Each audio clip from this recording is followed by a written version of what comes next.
All right, it is 5:30. We're ready to start the Planning Commission hearing. This is the hearing for October 11th. This evening we have 4 items on the agenda. Those items that are marked with an asterisk are legislative. The Planning Commission will be making recommendation to the Municipal Council. And those items that are not starred on the agenda are administrative, and the Planning Commission will make decisions on those items. Before we start, we're going to begin with a prayer, followed by the Pledge of Allegiance, and the prayer will be led by Andrew Howard, the pledge by Dave Anderson. Please join me in prayer.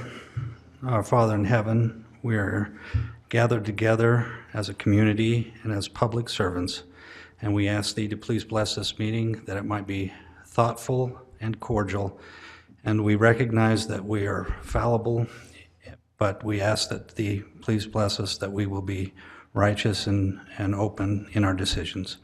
We ask Thee please bless this country, and we say these things in the name of Jesus Christ. Amen. Amen. Please rise and repeat the pledge with me. I pledge allegiance to the flag of the United States of America and to the republic for which it stands, one nation, under God, indivisible, with liberty and justice for all. All right. All right, before we begin our first item, I'd ask the commissioners to each state their name and whether they have a conflict of interest with anything on the agenda. Brian Smith, no conflict. Dave Anderson, no conflict. Deborah Jensen, no conflict. Shannon Ellsworth, no conflict. Andrew Howard, no conflict. Dion Turley, no conflict. Thank you, commissioners. Right, our first item tonight is actually related to items 1 through 3. So I think we will read these in together. Item 1, Provo City Economic Development Department requests amendments to the general plan text for Creek neighborhood to allow for SLU number 6614, contract construction services and heavy manufacturing, M2 zoning, located at approximately 4,000 South, 2300 East. The current zoning is Planned Industrial Commercial, PIC, and this is in the Spring Creek neighborhood. Item 2, Paul Washburn requests a zone change from Planned Industrial Commercial, PIC, zoning to the heavy manufacturing M2 zone for approximately 64 acres located at 3750 South Mountain Vista Parkway in the Spring Creek neighborhood. And item 3, Paul Washburn requests concept plan approval for SLU 6614, contract construction services in a proposed heavy commercial M2 zone located at 3750 South Mountain Vista Parkway, Spring Creek neighborhood. And Austin Corey will present this item tonight. All right, thank you. As you mentioned, there are 3 different items being under consideration. It's all for the purpose of one project. The Economic Development Department is currently working in the, sorry, let me get to an aerial photo, and this might help for the beginning. The Economic Development Department has been working on cleaning up the old Columbia Steel Mill area. It's now called the the Mountain Vista Industrial Park. This is in the southeast quadrant of the city, along State Street. So in this image, State Street is your road running on the east side of the project. The specific property in question is this one that's highlighted in red, which runs along 1400 North in Springville. So if that gives you the idea of the location, that's this intersection there, and they're the southern end of what is the industrial park.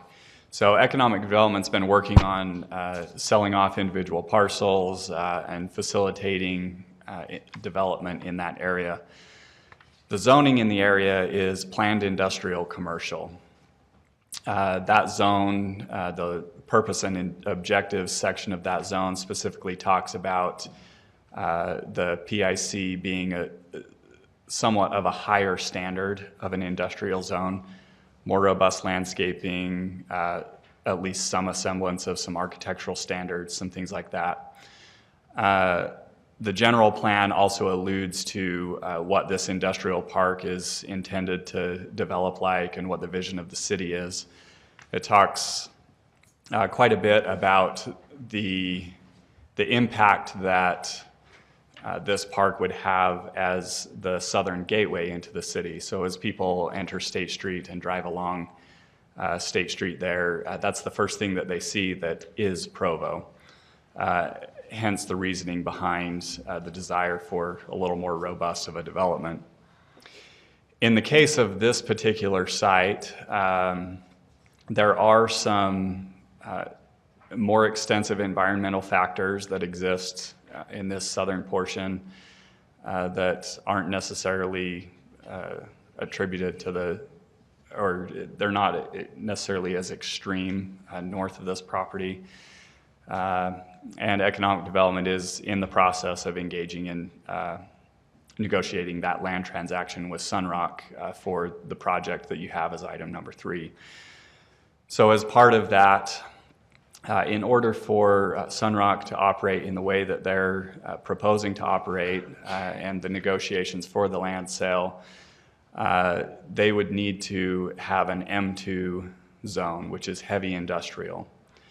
So as far as the general plan is concerned, the map is not in conflict with that. The map identifies it as industrial, but the text in the general plan and the recently adopted Southeast Neighborhoods Plan does have some language in there, like I mentioned, that talks about park-like atmosphere and kind of the vision of what that would entail. So as part of this, the Economic Development Department is proposing amendments to the text to facilitate this development. You can see these amendments here. What's in red is the proposed additions to the text. Economic Development's proposal is to simply add a caveat to the language that the city may consider other situations that might not want to follow that more robust development pattern as is described for this industrial park. This is further down, specific to the Spring Creek neighborhood. Again, it's the same area that we're discussing. The highlights that you see in blue that are stricken, those are existing text that talks about the area being an upscale business park, park-like atmosphere. So that's proposed to be stricken. And then this same kind of caveat language placed at the end of that paragraph. The third amendment would be to the text of the Southeast Area Neighborhoods Plan. Again, this was recently adopted, I think it was March of this year. Again, just adding that caveat language at the end, but maintaining the existing language as it stands, talking about attractive buildings, increased landscape standards, et cetera. So that's the amendments to the text that's being proposed for item number 1.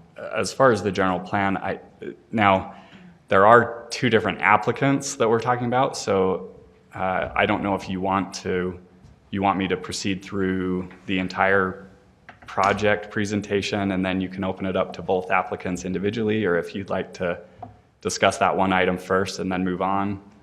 I'm happy to do either one. I suggest hearing them together, because I think people will get up and make site plan comments. So. Yeah, let's just proceed all at once. Okay. Just note that there are 2 applicants, so you'll probably want to have each of them address And you. eventually we'll need 3 motions. Yes. May I ask a question? Is this part of the Ironton Industrial Complex? Yes, yeah, it's been retitled as the Mountain Vista Business Park. I must change I have a conflict. I actually am a part owner of a piece of property in that development known as Ironton. And so I didn't recognize it until just a minute ago. So you'd like to recuse yourself? I would like to recuse myself. Well, Austin. So, I'm sorry. yes. You have more to say. When do you want us to ask questions about this property? I don't have much more. If you want, maybe I'll answer your question in the rest of this, Yeah, or keep going, I'm happy sorry. to take a question if you'd like. So as far as the zone change is concerned, it's similar to what has already been discussed. What you see on this map, on the left is the current zoning map. You see the planned industrial commercial zone encompasses that entire business park. The property outlined in red is what's being proposed as changing to M2. Now more of the nitty-gritty is the project itself that's being proposed. This is the conceptual site plan. The southeast corner of that would include an office building, and north of that office building is a welding and maintenance shop, primarily for the maintenance of their own materials. That's not outside customers coming to receive maintenance services or anything like that, but it's for Sunrock themselves. The remainder of the properties, basically parking and staging of trucking operations, transfer yard, and then there to the west, that doesn't have any color on it, but you can see the notations, that would be where the material storage would take place. Now, one thing to note is we do have on our master streets plan, running along the east side of that property, you can see the new 56-foot right-of-way public street that they're proposing, which is terminating in a cul-de-sac at this location. Our master street plan actually shows a road that would continue all the way through to the north and connect into the cul-de-sac that's just north of this project. If I go back to the aerial, you can see it's this cul-de-sac. okay. So our street plan shows a connection coming through and connecting there.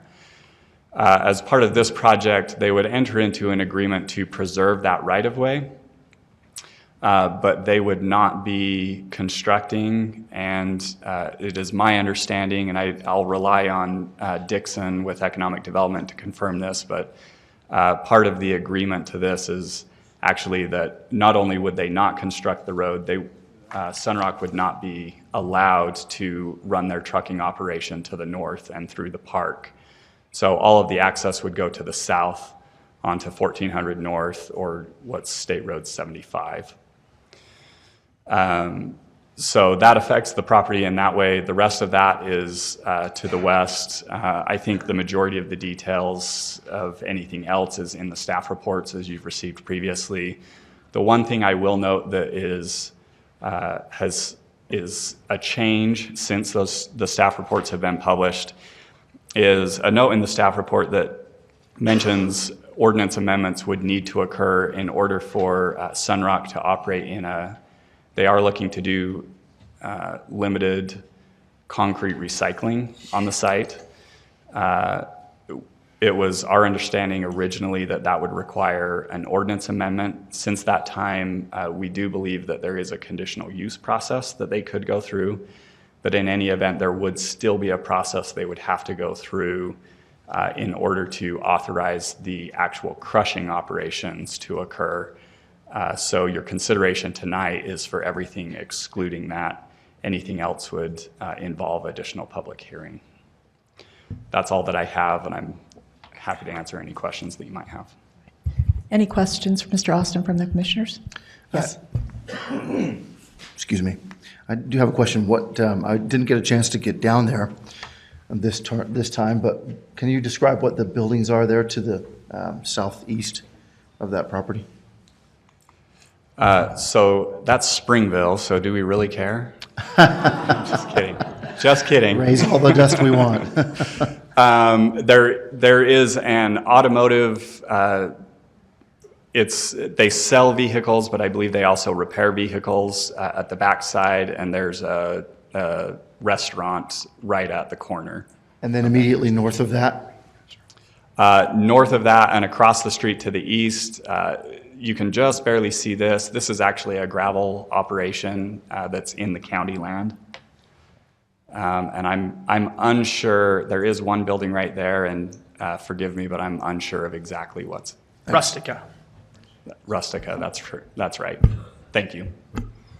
Any other comments or questions from the commissioners? Yes, Ms. Elders. Austin, what does the general plan say? What do we want Spring Creek and Ironton to look like in 20 years? So again, that's the purpose for the text amendment. Right now, the text in this area, so it might be a little ambiguous because of the previous language that talks about what Area A and Area B is. Area A is north of the business park, north of 1860. Mm-hmm. Area B is primarily just this business park. So it talks about it developing with mixed light industrial and limited residential uses, and that there should be a master development plan put over the area. More detail of that is this section that moves to the Spring Creek neighborhood and it does use the Ironton terminology, talks about it being an upscale business park with robust landscape standards, and it does actually even suggest a recreational facility possibly there. That's part of the language that's being requested to be stricken.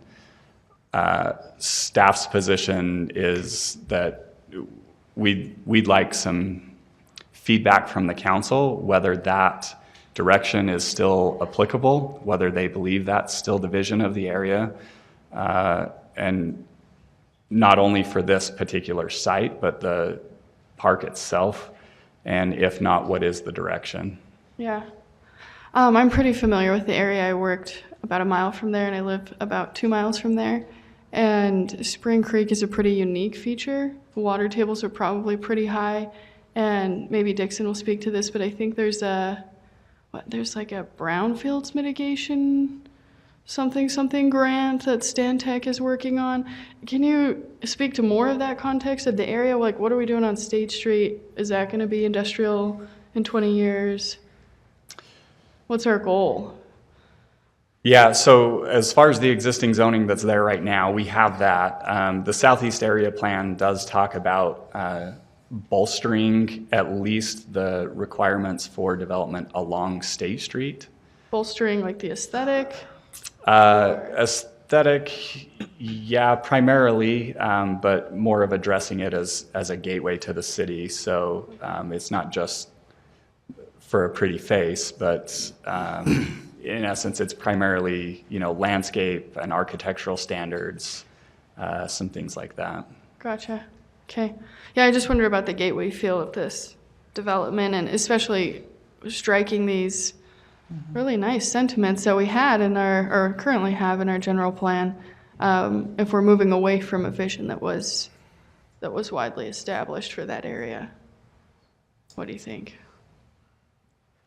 That's a good question. That's a good question, yeah. That's the same, that's what you're asking stated me. kind of similarly in the staff report, that's the stage we're at, is this balance of what really do we want? We're happy to go either direction, but what really is it that we want? Yeah, I really think it's a unique area. I think that Spring Creek is kind of a special riparian area, wetland. What about all the traffic coming out onto 14th North? So there's two like railway, or is there one railway bridge there? It's right by that property. So you come over that Right there. rail line, and then it's kind of a blind bridge, don't you think, when you drive over there? You're coming pretty fast if you're headed east, and you come down, and then all of a sudden you're going to brake hard when a semi pulls out. That's what I would do.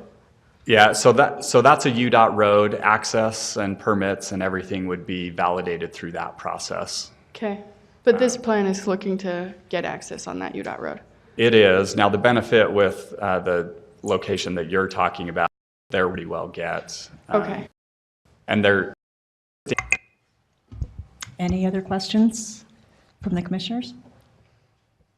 If not, I'd like to turn this over and invite the applicant, Economic Development, to come forward. And please state your name and affiliation for the record. My name is Dixon Holmes. I'm the Deputy Mayor over Economic Development, address 351 West Center Street. Just taking some notes, want to answer a couple of the questions before I jump in. I'm assuming you've had an opportunity to read the staff report for the general plan amendment. That's the part that I wrote. Paul Washburn, representing Sunrock, will address the zone change and the site plan approval. I'd be happy to answer any questions that you might have. So one of the questions that was asked is, why are we striking some of the things? So this actually was started back in 1920 by Columbia Steel. They operated it for a number of years. Then U.S. Steel took over. The federal government actually operated this for a bit during the war effort. This was an inland facility. U.S. Steel took it back over, operated up until the late 60s. When U.S. Steel was done with the site, they donated it to Brigham Young University. Brigham Young University had plans at the time to maybe make a research and development park. A gentleman by the name of David B. Haight was overseeing that project. Back in the day, environmental standards are not what they are today, neither were demolition standards. Unfortunately, some of the demolition of the former plant actually caused some of the environmental concerns. They literally had big vats of tar that they just knocked over. The tar drained out. They took the steel and recycled it. The tar stayed on the site. This site, BYU then decided that they did not want to be in the business park business. It transferred hands several times. At one time, it was owned by the Winnebago Corporation. Ultimately, the property was owned by Lewis K. Billings, former mayor of Provo City. He owned the property before he was mayor. The property then has been sitting vacant, or was sitting vacant, since the early 70s in a state of semi-demolition, but mostly demolished. I don't know if any of you had a chance to drive down through it. You still see some of the foundations, some of the old blast furnaces. There was a question about brownfields. That's a more recent effort, but this actually back in the early 90s, the city got one of the first brownfield pilot grants issued by the U.S. Department of, or U.S. EPA. So we don't call it a brownfield anymore, but we got a recent brownfield grant. We're doing some additional investigation on some of the property. I hate to belabor all this, but I think it's important so you understand some of the background on why we're actually going where we are with this, because some would say, well, you have this makings of a nice business park, why would you suddenly introduce M2 and have this gravel transfer operation? And I think so it's important. So cut me off if you need to, but if I can, I'd like to just explain kind of where we're going here. So the property sat vacant for many years. Provo City took an interest in it, and you asked about what is the goal? The goal is to put it back to a productive use. So it was sitting vacant, not much was happening there. There was a very large environmental question mark over the property. How contaminated is it? Nobody knew. This was one site that U.S. Steel owns. They own several hundred around the country and around the world. They did not have a lot of interest or motivation of doing anything here. They no longer owned it. but because of their past use, they still were connected to the property. At some point, Provo City did take some interest in it. We were approached of potentially buying it, but we did not want to buy something that had this environmental question mark.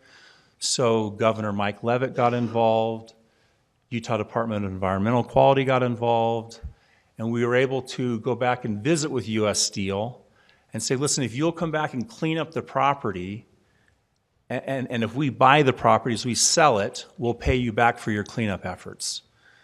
And so through a voluntary cleanup process, which was not punitive like Superfund or, you know, we're going to give you this big fine and we'll fight it out in the courts for years. Let's voluntarily work together and get the property cleaned up. I'll have to tell you, though, that cleanup was not back to pristine levels, not to background levels. It was clean to an industrial standard. So there are still very low levels of contamination on the property. So I'll now answer the question why we're not recommending any recreational uses. Recreational uses bring kids. Kids eat dirt. The dirt's not good to eat. Now, I know that's kind of don't eat dirt, but kids do eat dirt. As a part of the cleanup, we are restricted as owners and former owners and environmental CC&Rs that have been recorded on the property, prohibiting uses such as daycares, preschools, elementary schools, hospitals. All these uses bring kids. Is it safe? Yes. If you believe UDEQ, and I do. So the standard that was used was an adult on the property for 250 days a year for about 8 hours a day. We also can't have hotels on the property unless it's cleaned to background or to a clean site altogether. And that's very expensive. That's not how it was done, so it was cleaned to this industrial standard. So again, we have environmental CC&Rs that are on the property, and those are conditions, codes, and restrictions. We also have a site management plan. So if in the process, and UDEQ still stands behind the cleanup, that it was done well, it was done right, it was done to an acceptable level, but because it's essentially started out as a 300-acre site, now it's about a 200-acre site as far as what the city has been managing, selling, and developing. If by digging a trench or doing some additional exploratory work on the property, if something is found that it's environmentally challenging, we can deal with that, whatever it is, and then keep moving on, deal with it. And most of the way it's dealt with, and what we're dealing with most likely to encounter is coal tar on the property. Coal tar used to be produced as a byproduct. It was actually taken over to Riley Tar. They'd break it down continually and make some other products with it. But in the process of producing iron and coke back in the day, coal tar was produced, and so you can still find that on the property. So most of the cleanup happened back in the early 2000s. Okay, so the city eventually did buy the property because we were able to do a site characterization, understand how contaminated it was or was not, and decided this is a good risk to move forward. Part of the process of remediating the property is actually development. So at the end of the day, UDEQ determined that having buildings, parking lots, landscaping, and roads helps cover the property, limits the exposure, limits the ability to keep digging, and so whatever's laying out there and it's under a building, landscaping, a road, parking lot, whatever, let it go. That was kind of, in summary, what was determined. So having property undeveloped is contrary to the actual outcome goals, which is to have it covered at some point. The site has been highly sorted and sifted, literally screening the material, looking for these tar blobs and other materials that might be hazardous to our health. A lot of the dirt that was processed was actually put underneath this main road, which was built back in 2004 and 2005. But there was several piles of dirt that were not able to be reused, and they were stockpiled at the south end of the property. And right now that pile's about 17 acres in size, and it sits anywhere from 5 to 8 feet above about the native soil. Which is significant also in that this road right here, SR 75 or 1400 North in Springville, And this road right here happened to be the two high spots as far as the native or existing condition. And the low spot is right here, but for the big pile of dirt, it still has some elevated levels of contamination. We have to keep track of where that dirt goes. It can't leave the site. So part of the solution in working with Sunrock was to spread it out on a larger piece of the property, cap it with 2 feet of clean material, and then use it for this transfer facility. Now, someone might say, well, why don't you keep building like these other buildings that are on the property? And we would actually love to do that. And I will tell you publicly and personally that Sunrock was not my first choice to have there. But as we offered this for sale, it was basically coming back, if you want to give us the property, we'll see what we can do with it. So I will tell you there is a profit motive in my heart to sell this piece of property. We could wait and see what happens, and it'll continue to sit as it currently does, with some weeds on it looking like it does. Or we could cover it, spread it out, get some landscaping berms, put it back to a productive use. And what Sunrock has proposed, and I'll let Mr. Washburn explain more about that in the future or in a few minutes of what that looks like. We were comfortable with where they were going with this. Thank you, Alyssa, if you can keep that up there for a bit. So yes, on the general plan, there is supposed to be a connection between the roundabout right here and SR 75. This is about the toe of the hill coming over the bridge, and then the other intersection is right here. So this road right here is kind of splitting it in the middle. Actually a pretty good access point, giving maximum visibility from the bridge, because this is all Springville and we don't really have any ability to do anything over there. As far as Spring Creek is concerned, a little further south, about right in here, below the storage facility, which is also in Springville, there's a diversion. Part of the creek goes this way, and then comes up here and goes out to the lake. Another portion of it goes north, it's piped, and a lot of this was daylighted back in the day, but now it's been all piped through the entire Mountain Vista Business Center, crosses under the railroad tracks at Ironton Boulevard, goes through Pacific States Cast Iron, who has a non-consumptive cooling right. So they can draw water out, cool their ductile iron, and then the water keeps going out to the lake. So Spring Creek, as far as it was known for the majority of the property, is now piped. This portion right here still remains daylighted. Wetlands were mentioned. Back in 2000, we had the Corps of Engineers out on the property, and they did an assessment and found out of about 200 acres, 52 acres were wetlands. We've worked with the Corps of Engineers and contained the errant water, piped it, channeled it, controlled it, and most of the wetlands on the property now have been determined to be non-jurisdictional. A little further north, we have a split rail fence around some of the existing wetlands. This area right here has not been had a jurisdictional determination, but more than likely it is a wetland. I don't believe US or Sunrock has any plans for doing anything there other than leaving it the way that it is, possibly cleaning up, removing a few couches and tires. It's quite the dumping site. So Spring Creek, this is the portion of Spring Creek that would remain. So again, we're requesting that the general plan be amended to allow an M2 use, which is a heavier use. There will be no physical connection between this property and the rest of the business park. That's on purpose, so we don't have the trucks going north through the business park. Someday in the future, if Sunrock ever wants to do something different with it that would be more aligned with other light industrial buildings and such, then the road can go through. But as it's proposed right now, if this project doesn't happen, if ultimately the council decides not to change the zoning, if the council doesn't change the zoning, Sunrock more than likely will not purchase the property. We will continue to wait for development to happen. The road will not be built until there's development that happens. It's just that's the way we pay for the road. That's all I had, unless you have any questions for me. Commissioners, any questions for Mr. Dixon? I have some questions. Ms. Ellsworth? I know I think it's a Brownfields grant that Stantec Engineering is working on. Yeah, so we recently got 2 grants. One was for $200,000 for general brownfield type stuff. The other was for lust fields, which are leaking underground storage tanks. So it's split out that way, yes. Okay, and so they're going to come back with some recommendations. Yeah, it depends on where we go with that. We've been investigating 5 or 6 other properties. Whether we actually do anything on here with that money, Oh, okay. yet to be determined. But we're probably spending it in other areas because it has been through a cleanup process.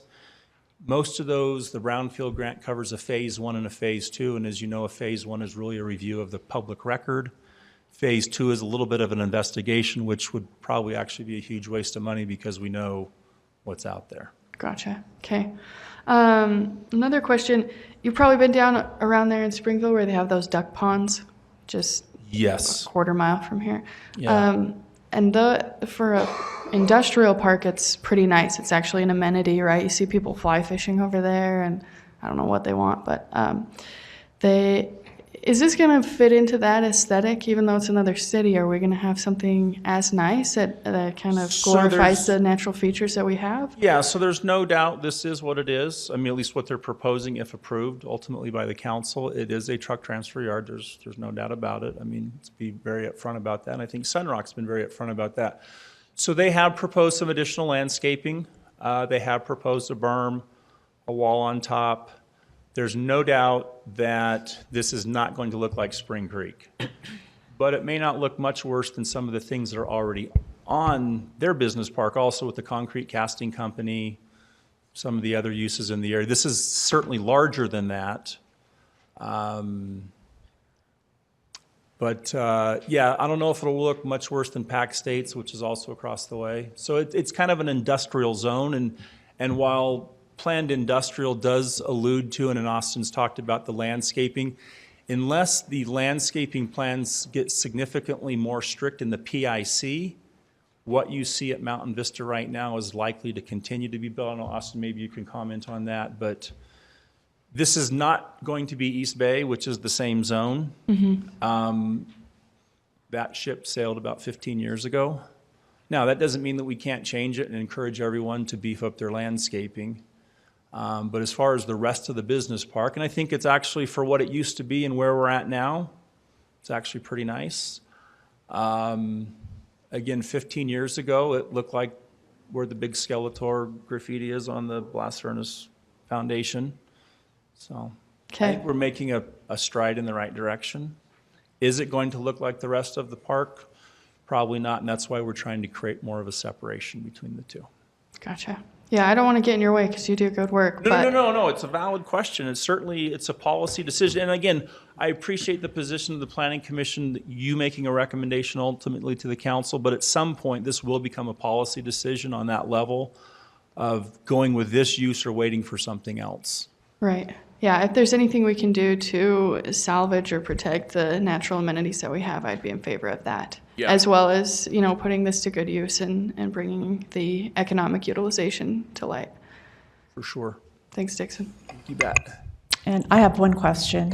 You mentioned that around 2000, the site was remediated to industrial standards. Yes. And then you went on to explain that one way of dealing with the contaminants on site is to cap them, Yes. whether it's with soil, parking lots, building footprints. Correct. So would that preclude development of that site to, let's say, a light industrial office kind of use in future? No. And understanding that, economically, it may be prohibitive to Yeah. clean it up. So I guess I'm taking a 50-year look at this. I don't plan on being here in 50 years, but just we'll do that for a second. Because the way the soil sits right now, and I did mention that this is a low spot right now, even though there's a big pile of dirt in the middle of it. Servicing this area for full utilities of, water's pressurized, obviously, so that's not so much of an issue, but storm drain and sewer still use gravity, trying to limit the number of lift stations. There is challenges with the site for full-on development. Again, I trust that you can engineer just about anything, so if cost is no issue, yes, the property could be developed. The way I'm looking at this, or the way our office has looked at it, is that what Sunrock is doing is definitely moving it in the right direction, so in the future it could be done. But I think we all need to be prepared that if Sunrock does go forward, that this is what it's going to be used for the next 20 to 30 years. But on a 50-year view, I'm thinking that there will come a point in time that this too will be too valuable to just be using it as a transfer facility. And because of the improvements that they have put on the property, bringing in imported fill, covering it, raising the grade, making it more palatable for future development, they're going to the expense, they're going to pay for that. The city's not going to have to pay for that. And then it can be used for something else. The way it's currently sitting, it would be very expensive to build the rest of the park the way it is, or build this the way the rest of the park is. It could be done, but it'd be challenging to do it in its current state. As far as the contamination, though, by putting it under 2 feet of clean fill, that gets it closer to being utilized for more office-type uses in the future, or industrial. Any other questions from the commissioners for Mr. Dixon? Yes. So when you were describing the history, you mentioned that there had been an agreement that U.S. Steel would pay for the cleanup, cleanup, and that when the property was sold, Yes. then they would be reimbursed, A basically, portion of it, right? yes. So when you say sold, was that when Provo purchased the property, or Provo was already the owner, and so now some of that purchase price, whether it's Sunrock or some other, does that go back to U.S. Steel then?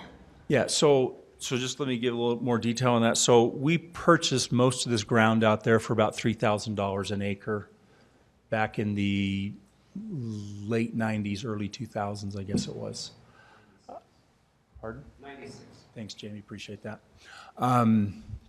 So as we are developing the property, we get to pay ourselves back for our land purchase first, about $1.2 million.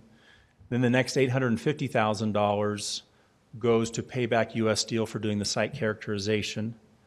Then we get to take the next $2 million as our money, and then we split it 70-30 to U.S. Steel. So for every dollar that we make after the first couple that I just explained, we'll take 70%, they'll take 30% until the ground is either all sold or that we've paid back their costs. I don't know what all of their cleanup costs are to date right now, but it's ballpark around $5 or $6 million.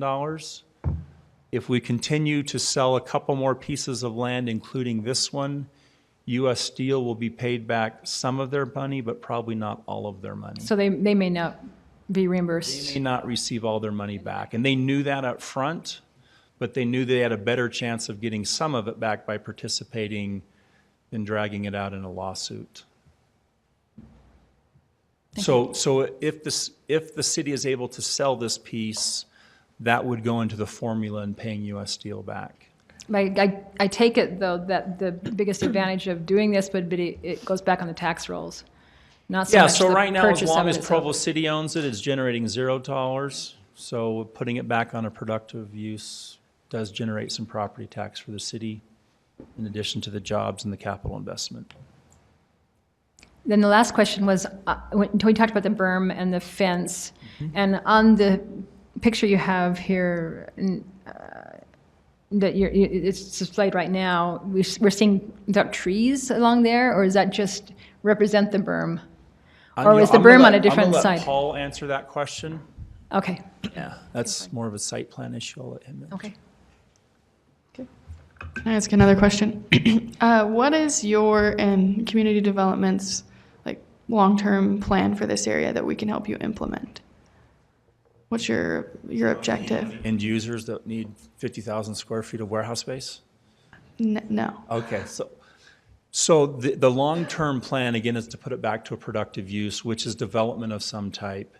Just Right for the now, whole area? Well, yeah, so what we have seen or hoping is that South State Street, if you drive from 3rd South down to the McDonald's in Springville, is in various states of lots of different things. I mean, there's storage units, there's Bicentennial Park, there's a new park coming online, there's been a new charter school built.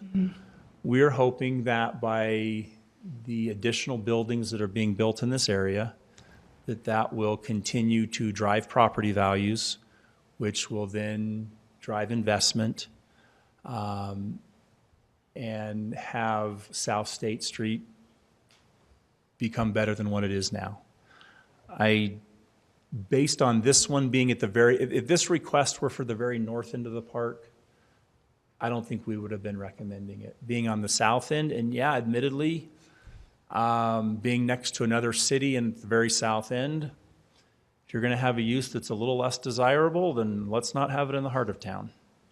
But you have to remember what's already out there. So you got Stouffer's to the west. This is a little dogleg of Provo. There's county property on either side of it. There's a gravel pit. That's probably not the best use either. They'll continue to mine that. There's Pac States. That's a great employer. They've made improvements in their air quality, but it's still a last century type legacy employer. But that's a good job though, and they've been around for a long time and doing what they can. So I think the whole area is transitioning and changing. There's additional property in the park that will continue to develop and have a capital investment in it. So I think we're, again, moving in that direction. All right, thank you, Mr. Dixon. I'd like to invite the applicant, Paul Washburn, to please come forward. Thank you.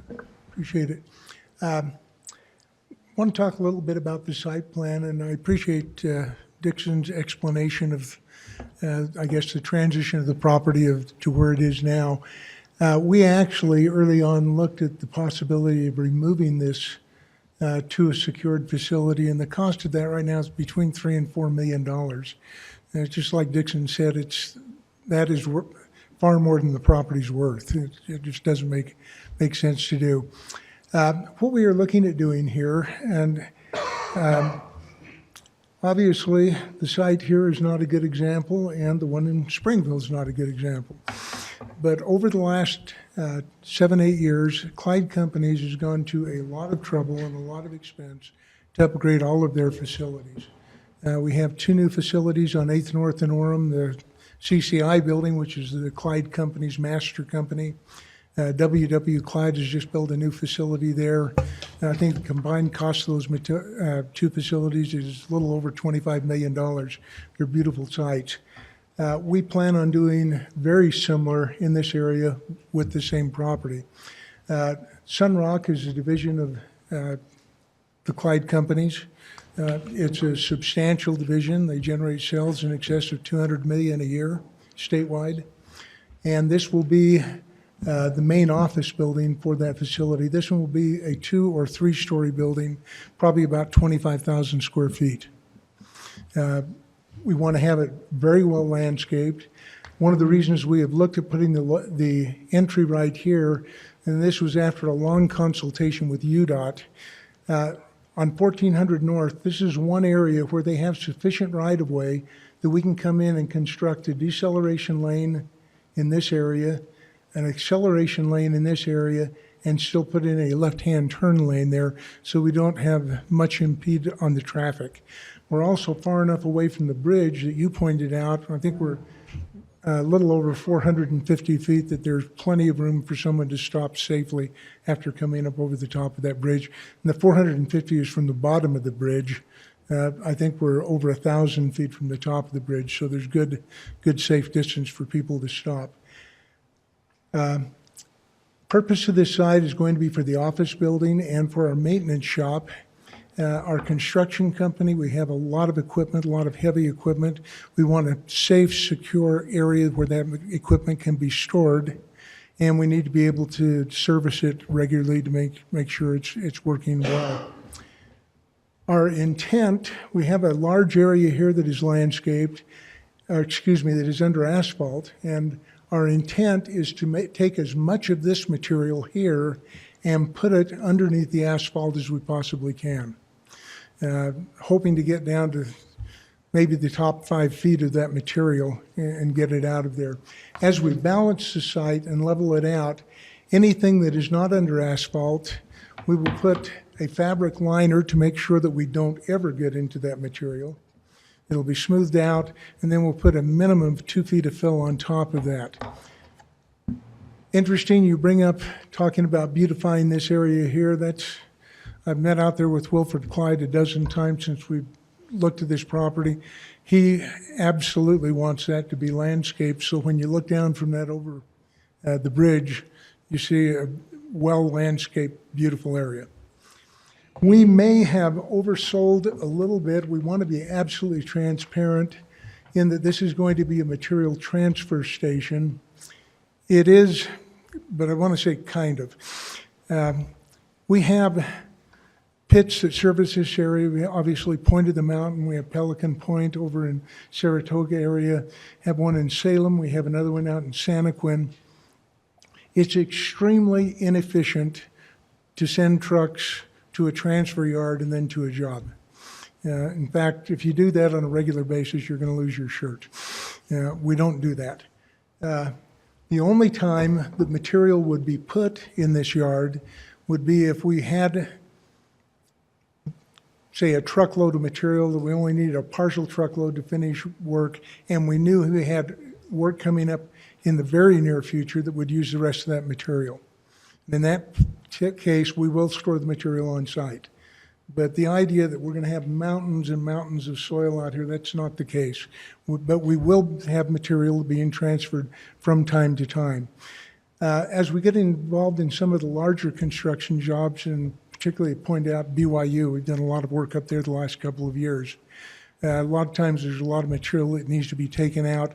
Ultimately, the majority of that material is transferred to the point of the mountain where we have some very large crushers, and that's where the material is processed.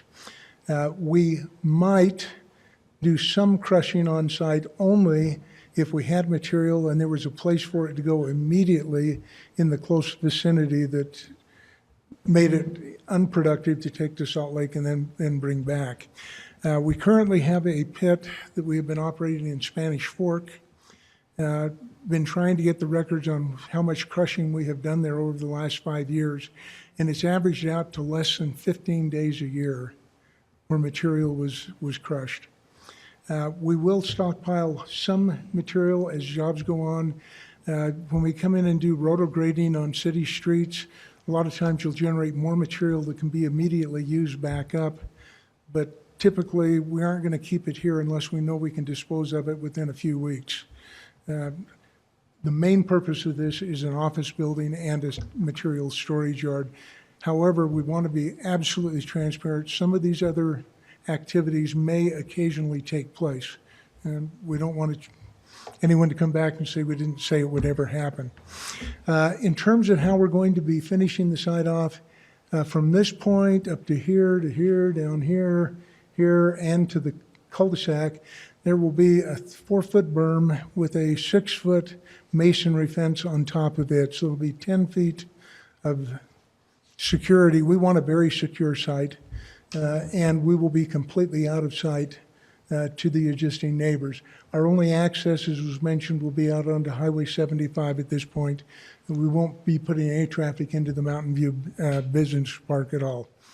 In terms of what we expect long-term, what we are proposing here, I think, looks at about a 20 to 25-year window.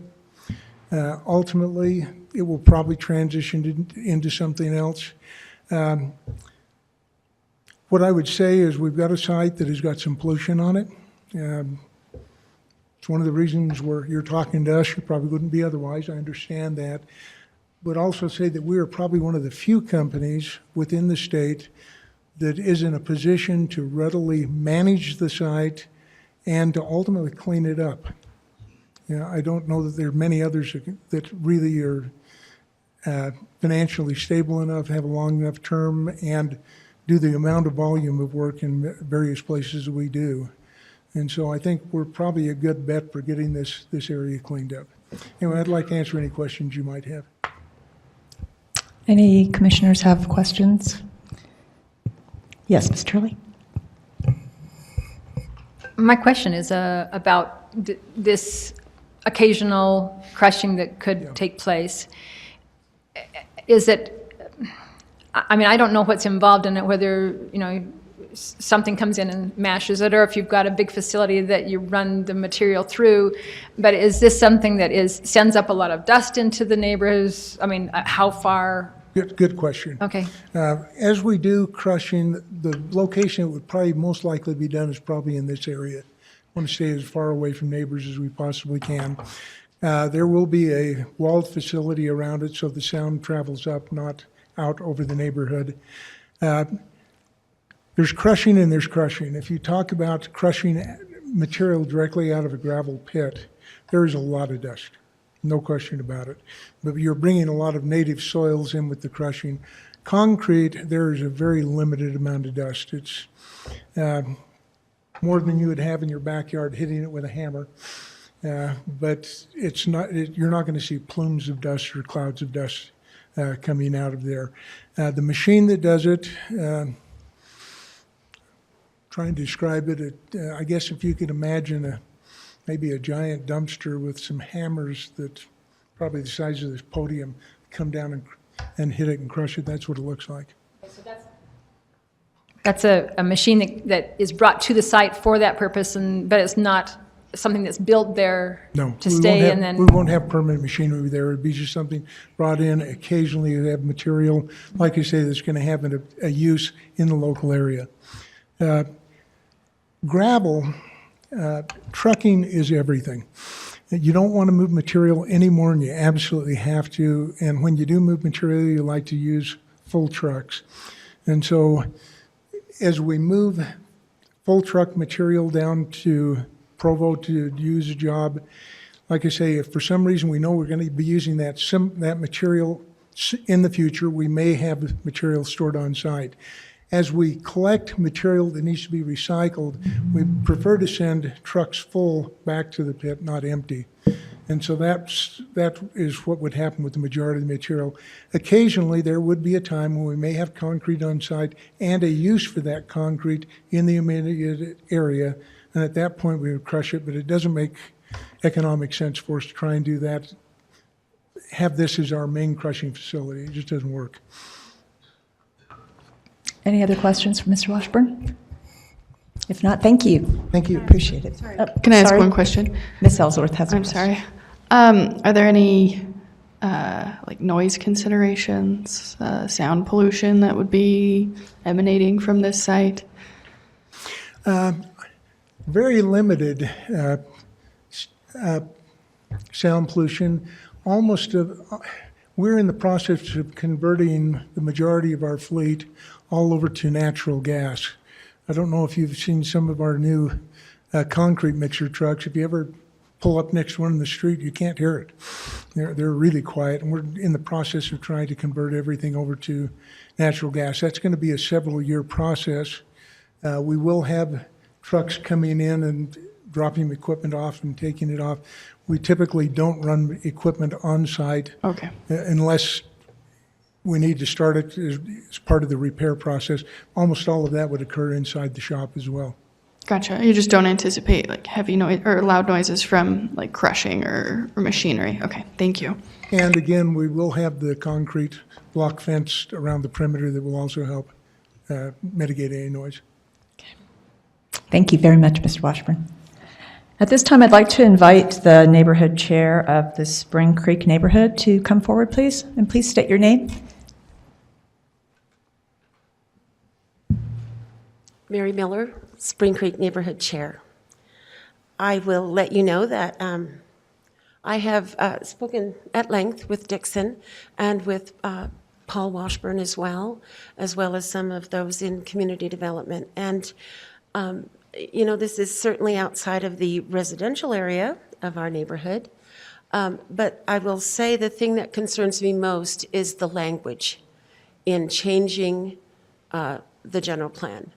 And I think we need to look at that a bit more. I'm not sure. You know, I plan on being here still in 25 years. We'll see how that goes.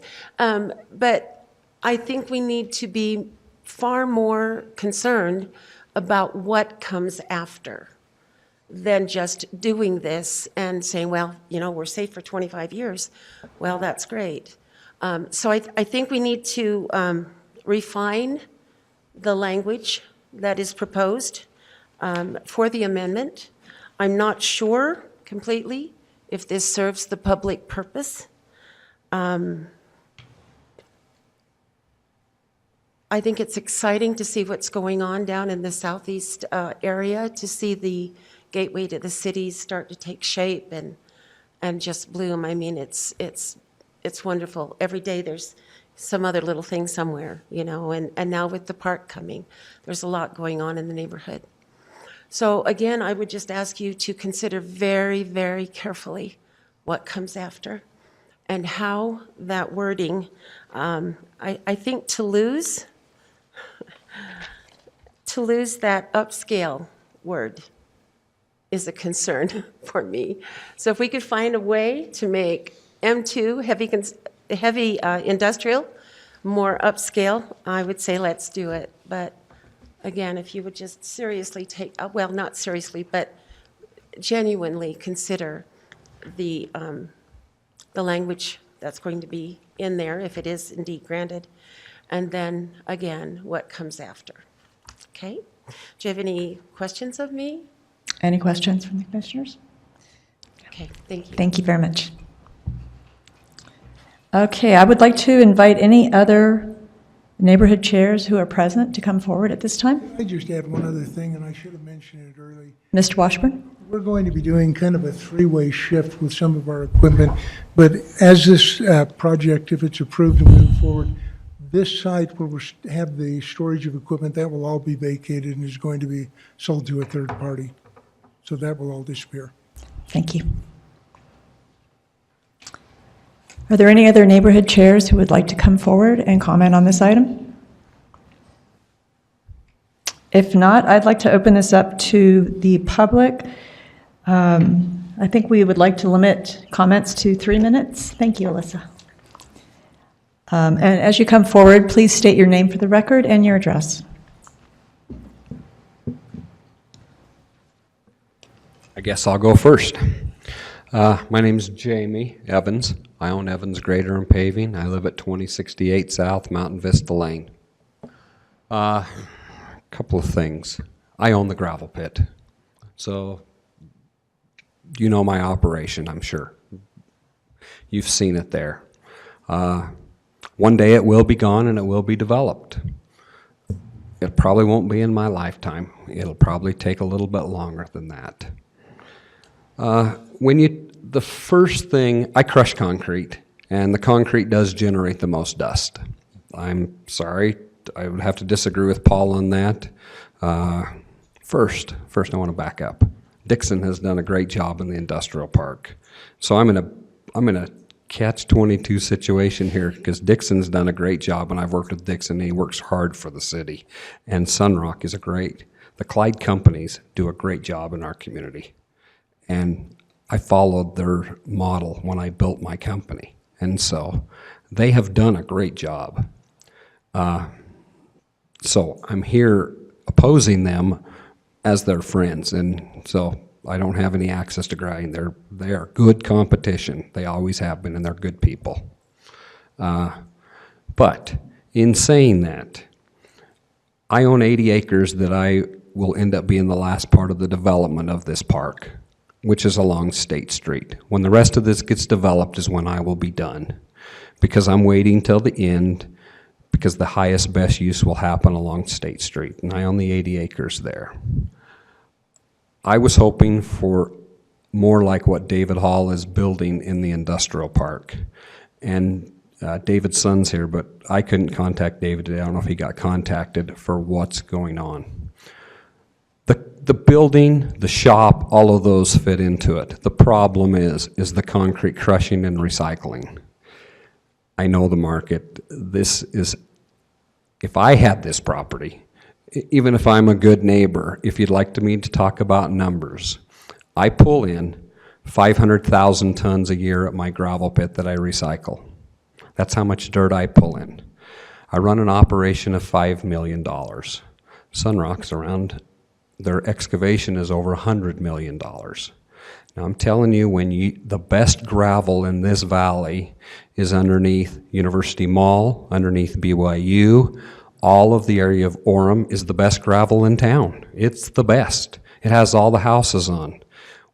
Also, when you come down where the temple is, that temple dirt would have been crushed on this site. If economics rules the world, which I believe it does, this all would have been crushed there. There was 1 million tons that came out of, there was 1 million tons that came out of the temple and New Skin. All of that would have been crushed here. The question, one of the points that I'm trying to make, if this is good for one, it needs to be good for all. And every company would take all the rest of the real estate to do this with. Matter of fact, I will buy everything left in Ironton if you'll switch the zone to this. I'll buy every acre that's left that's not wetlands if you'll switch this zone to fit this operation. Now, I think the shop's going to be a good operation. I'll buy every drop of it if you'll give me that zone. Is there any questions anybody has about the crushing? I think you want my time to be up. Is that? I think it is up. It is, yes. Has been. Have any other questions? Not at this time. Thank you so much. All right, thank you.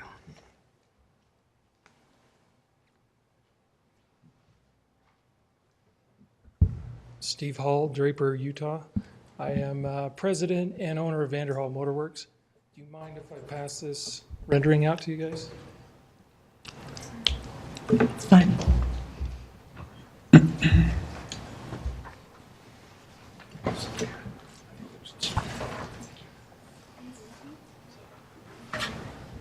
Sorry, everybody can't see this rendering, but it's a rendering of a building. We're breaking ground on Monday.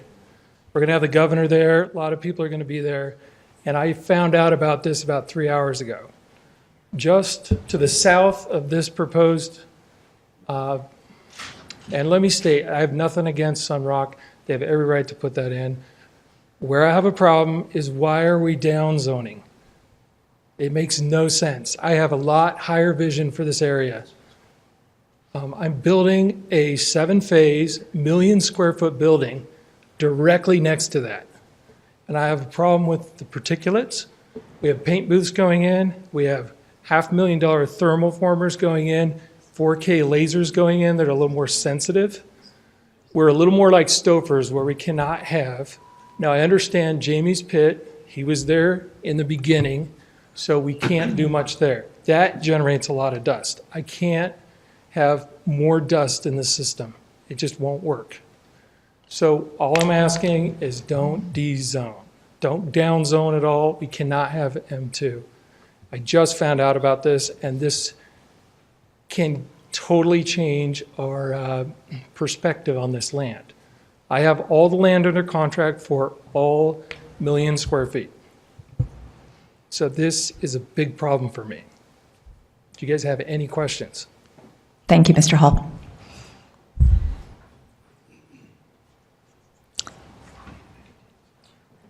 Any other members of the public like to speak on this matter?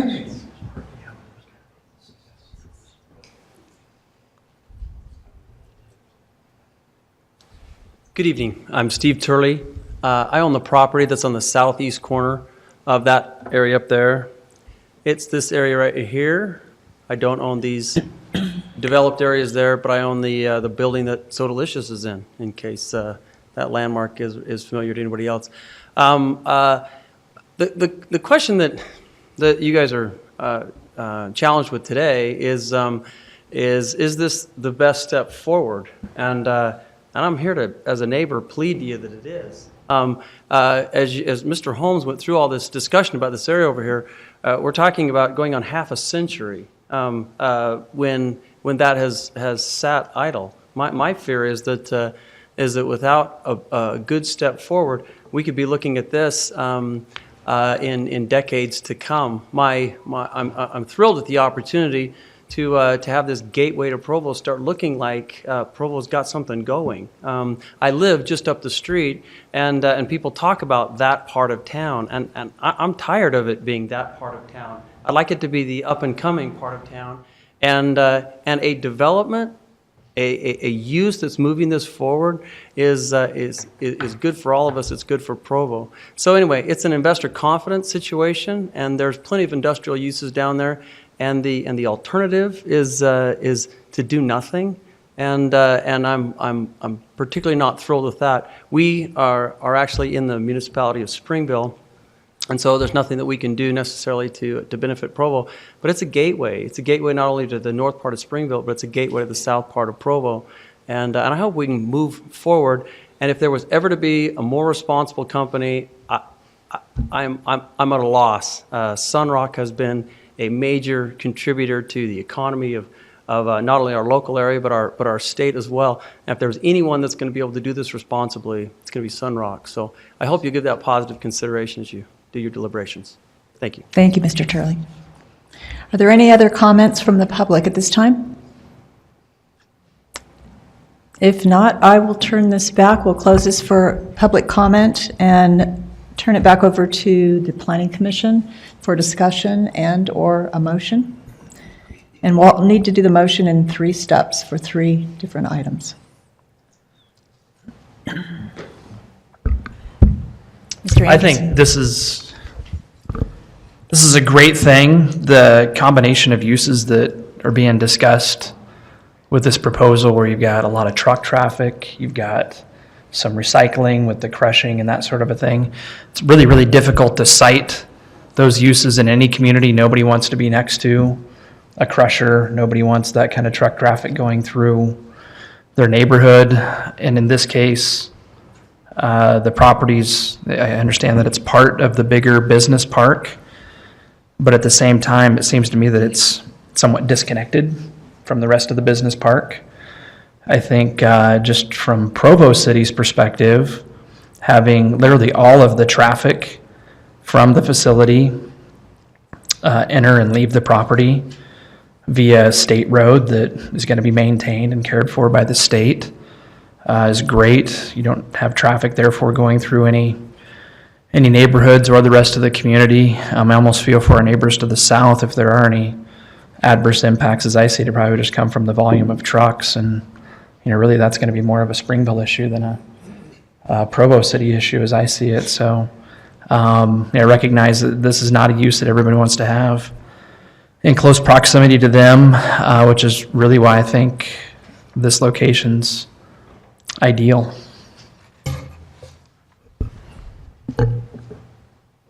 Ms. Turley. One of my concerns is, I think, was brought up by Mrs. Miller when she talked about the changing of the master plan. I feel like a neighborhood that comes together and comes up with their neighborhood plan, it gets incorporated into the general plan. I don't know that their concern is so much with this project as it is, but again, seeing the change where it's now opening the door for the heavier industrial zoning. The way that it's written, and well, in fact, in each of these where it says on a limited basis, it's really hard to put a boundary on what limited means. I don't know if there's any way to make the language more concrete, might be the right word for it in this case, but yeah, so let's make that less vague. I don't have a suggestion for it, but that's just a concern that I'm feeling, when I see a change that, neighborhood puts together and then is adopted and then ignored, or changed in a way that makes it, you feel like you're kind of opening up the door for something that they had thought they'd, disallowed. I don't mean to interrupt, but I think that's certainly a very valid concern from my perspective, where we're talking about changing the zoning just on this property.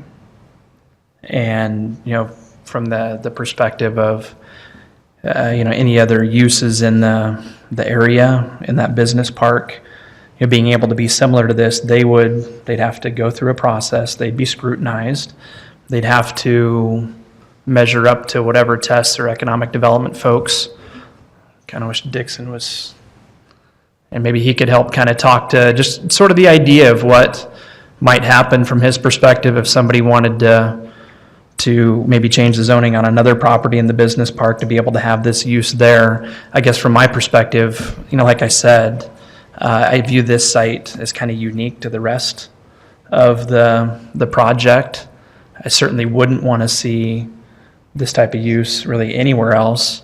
So I think that's a concern that we can address just in terms of maybe talking about the process and whether somebody might even get off, get through an initial discussion about putting that kind of property under contract, or a property under contract for that use with the city. Mr. Dixon? So these are the projects that are built right now, these 6, 7 buildings. There's another one right there. And what Mr. Hall was referring to would run the length here. So if someone else came in and proposed, and frankly, the city owns this piece right here, a little bit right here, some of this up in here, but all of this has been sold and belongs to, I think it's called Hall Labs or New Vistas. We have a piece right here that we still own. It's about 9 acres, but everything here that we did own has now been sold. So we do own this 61 acres right here.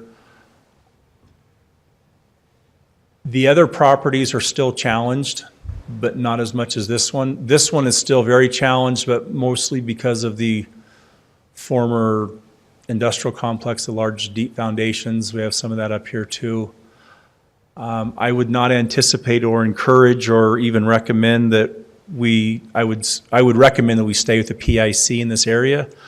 I get that limited basis, Ms. Turley, that can be problematic. If we need to say to the very south end of Mountain Vista Business Park and that's it, I'm okay with that if you want to limit. But I would not anticipate or encourage additional M2 uses. To put a finer point on it, Sunrock has agreed to, and this is more for the council than is the planning commission, but it may be helpful to the council, and I'm okay to go. So that they've gone through the M2 zone and limited all the things that they will not do. And those are like, I don't know, maybe 90% of those, Bill. I don't know if that's available or whatever, but they've said, we only want to do what we're proposing and nothing else. And that's what they're limiting themselves to. That's a zoning provision, not a general plan provision. So if we need to tighten up the general plan and make it more specific, ironically, then we could, I wouldn't be opposed to that either, saying it's the very south end, and because of these existing conditions, that's why. There has been a move in the city to move away from the M2 zone, and that has its own costs and benefits to it. Not all uses in the M2 zone are bad or should be demonized. I mean, there are actually some very good uses in that zone, and that's why we have an M2 zone. Manufacturing is still a very much a part of our economy locally. The PIC zone does allow for some light manufacturing. In fact, if the automobile facility was a Michigan-esque type thing, we would probably be opposed to it, and they wouldn't be able to do it in the zone either. They would need an M2, but it's more assembly than it is of actual banging it out manufacturing, like what happens here at Pac States, or what used to happen on the property. So I too would be concerned and not recommend for additional M2 uses, but for some of the specific challenges on that piece of property. So I don't know if that answers your question, Mr. Anderson. Yeah, I think it does. Thanks. Thank you. I guess I'll pipe in my 2 cents worth. We've gone through the process of having a neighborhood plan adopted for Spring Creek, and there was a lot of excitement, and it took a long time, but we made it. The general plan map indicates land use, and industrial is a category, and then the zoning that goes over that specifies how intense that land use can be, whether it's talking about commercial uses or industrial or any other kind of use. My concern is that the text of the general plan and the neighborhood plan both specified PIC as a use on the site, anticipating a certain level of intensity of use. And I don't see that I understand it's solving a short-term problem, but I don't see that it's helping in the long run achieve that vision that the community's expressed. And one of the comments Mr. Dixon made was, remember what is already out there. And I totally get that, but if that's all you look at when you're looking at the future of a community, then that's all you're ever going to get. So you need to kind of keep your vision out in front and make sure your decision-making follows the vision of the general plan and the neighborhood plan. That's my take on it. I'd like to add some more comments. One statement that was expressed is that this is on the border of Provo, this is on the periphery, and I just don't think that devalues the property in any way. I don't think that means we can have a less quality of a development, right? Because it's certainly in the middle of a metro area. It's in an area that impacts a lot of people. 1400 North is an on-ramp to I-15. There's a hotel a mile away, and I think there will be housing developments on State Street and 14th North right there, south of, what is that, like a McDonald's and a gas station. And so I think that we really need to be sensitive to the context of the existing and the developing context of this site and really look at the highest potential, because certainly there's potential. And I'm really curious about this development in Springville across the street, and not that we make decisions based on that, but is there another potential for this site? Certainly developers can find more than one use. Mr. Anderson. Just maybe another question for Mr. Holmes. How long has the property been on the market now? The day we bought it, it was on the market. I mean, just, So, yeah, again, quite some putting it time. back to a productive use, which I get could be a variety of opinions on how that's done. But the city did not buy this property to hold this property long-term. It was, again, hold it long enough to put it back to a productive use. We've been through a variety of iterations. Again, as I said, this was not my first choice either, but as it became apparent that there are some challenges with the property, one of the standards that we used at one time was trying to attempt to get somewhere to 10 to 15 jobs per acre. We also have attempted to sell it at appraised value. I would love to have gotten appraised value for all the acres out there, but we've typically had to discount the land because of the either geotechnical and or environmental issues that deal with the property. So the ground's been for sale. I mean, we haven't had a sign on it per se, but we actively shop it to potential users inside and outside of the community as a potential place to locate. With the land in its current condition, could you build a multi-story professional office building on a good part With the of proper it? amount of engineering, yeah, absolutely. Yeah, so there's nothing about this ground that can't be done with it. It's just how much do you want to spend to do it? Got it. And so if someone wanted to come in and do that, they would probably not want to pay much for the ground. And again, the economics of it, and I said that, you know, in my heart, I'd love to sell this ground and provide some revenue to the city, but at the same time, I get that at some level, that's not maybe the primary driver. You know, I get so policy decisions, and again, ultimately that will be the council's decision, and they will take your recommendation regardless of what it is, except for continuance. That's not a decision. That they will weigh that, and they will make that determination, and they will be looking for your recommendation. So again, I think all the comment and dialogue is positive, so thank you. Maybe another question, maybe not for you, maybe more for community development staff, but you know, again, we have a use here that is a part of all kinds of construction that happens. It's needed, it's utilized. Just maybe even off the cuff, any thoughts about other parts of the community that might be better suited for this kind of a use than this site? Maybe someplace that we could steer Sunrock to look at or to consider? I know I'm kind of putting you on the spot maybe there. That's not entirely fair, but.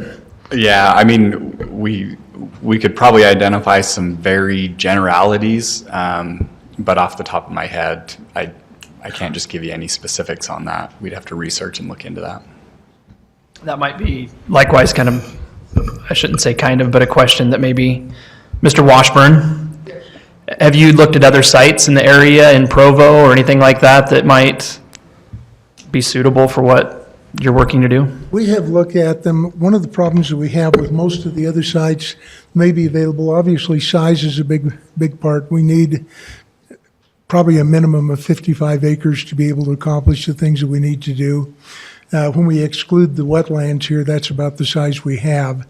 One of the issues we have, there are some areas, maybe down by the Provo airport, zoning isn't there. But the other thing is the proximity to the freeway and proximity to a state highway. We don't run, it's not like a ready-mix plant where we're running trucks all day long up and down the roads or anything, but we do have to move equipment. The idea of trying to drive that equipment through heavily traveled city streets or particularly residential areas is something we would like to make every effort to avoid. Right off the cuff, unless Jamie wants to shut his pit down, that may be a location, but I don't know that he's ready to do that, and we're not interested in mining there anyway. What we want is basically an office building, our maintenance shop, and granted, there will be some on-site operations occasionally, but that's what we're really looking for is a good location for an office. Thanks. Thank you. Commissioners, anyone care to discuss further, make a motion? And this would be for item 1, which is a recommendation to municipal council, either to approve or deny the text change to the general plan.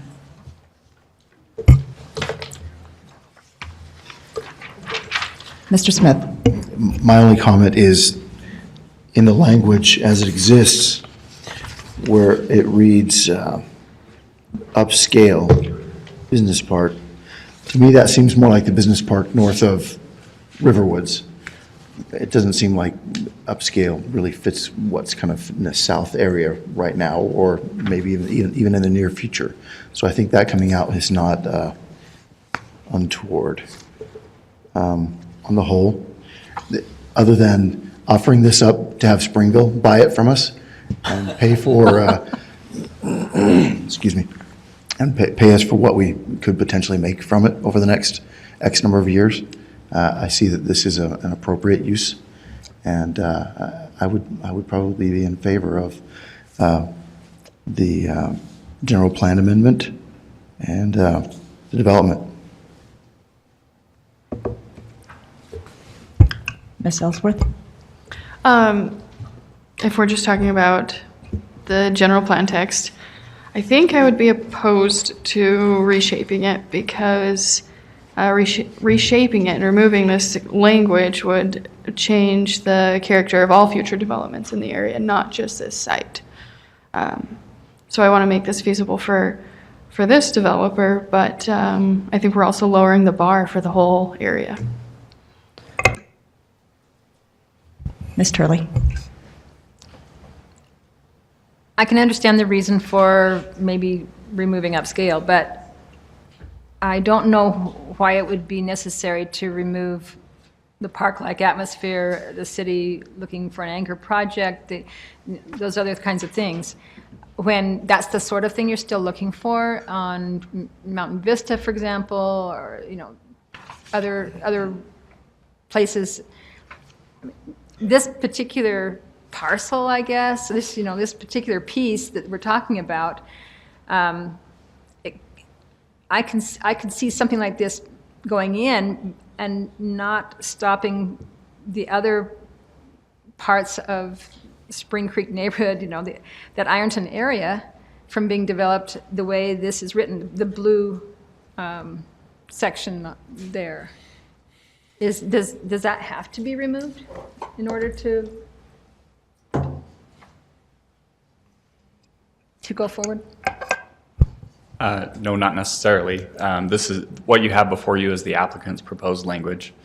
What does conflict, however, is the language suggests that the entire Mountain Vista Business Park develop in this way, and this property is within that business park. And so an M2 zone is not appropriate to the language that's there. So Ms. Ellsworth. What if we just strike out the significant civic or recreational facility? So we could take out that phrase, which may include a significant civic or recreational facility, and then we could keep this identity for planned commercial and keep upscale and keep park-like atmosphere. Any thoughts on that?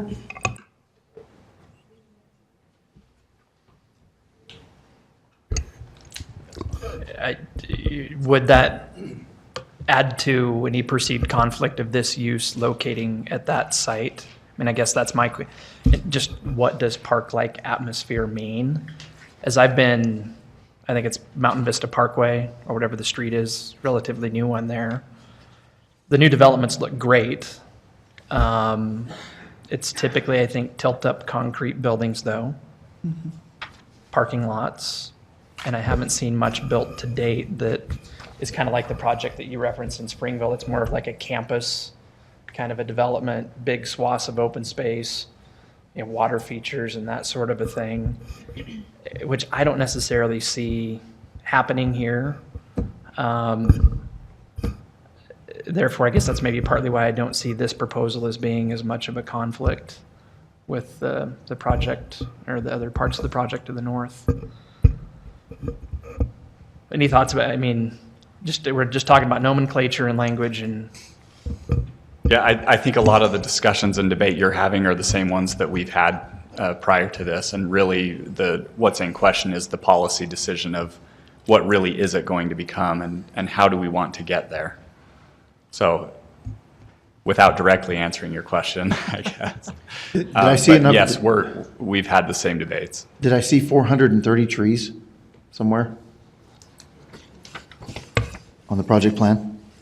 Yeah, the PIC zone requires 15 trees per acre of site. And so as part of their plan approval, they would have to find a way to meet, well, except that they're moving to the M2 zone, but the M2 zone what does that require? has a similar requirement. I mean, so a lot of trees is park-like, right? I don't know.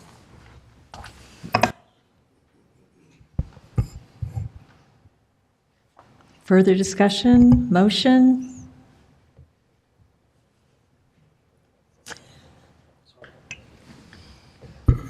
Mr. Anderson? Mr. Smith? I've kind of made my feelings known already, but just to move it along, I move that the city council approve apologize. Let's start over. I move to recommend approval of the proposed general plan text amendments as presented in the staff report. It may be with kind of an open end. Mr. Holmes suggested there might be some way to clarify the language to signify that it's applicable to the southern end of this project, or so that it's intended with the amendment to apply particularly in that area. And in as much as that can be done before it's presented to the city council, I think that's a good idea. Do we have a second? I'll second. Thank you, Mr. Smith. Can I ask just a clarifying question on the motion? Yes. Dave, your recommendation is that the clarifying language limit the allowances for deviation from what's already written in the plan to only apply to this southern property. Is that what I'm understanding? Well, I'm glad you're here. That's so much better than, I articulate that. That's very well said. Okay. Thank you. I just needed to make it clear. Thank you. All right. And all those in favor of the motion? Yes, Ms. I wonder if I could amend that and where it's stricken, where it says the city should look for an anchor project which may include a significant, well, okay, not that one.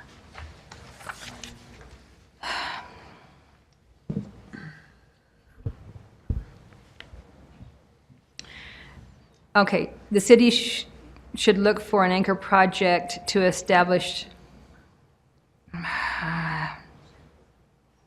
Okay, let's leave that. I would say to remove the strike for within a park, within a park-like atmosphere. Because I think that that might still be something we can aim for, even with a limited, more intense industrial business on that south end. I'm completely if we want comfortable with that, yeah. Yeah, if you want to take out the part about the recreational facility, then I don't know. But at least keep that park-like atmosphere that we wanted to, that, you know, that the neighborhood wanted to see there. Yeah, I appreciate that. I'm very comfortable amending the motion to leave within a park-like atmosphere in the text. Yeah. All right. All those in favor of the motion? Aye. Those opposed? So we have one abstain, one oppose, and the rest are in agreement. So we'll forward a positive recommendation to the municipal council to approve item 1. Okay, next we have item 2. Item 2 will be the zone change from planned industrial commercial to M2 for the 64-acre site. And again, I'm looking for a motion or any further discussion.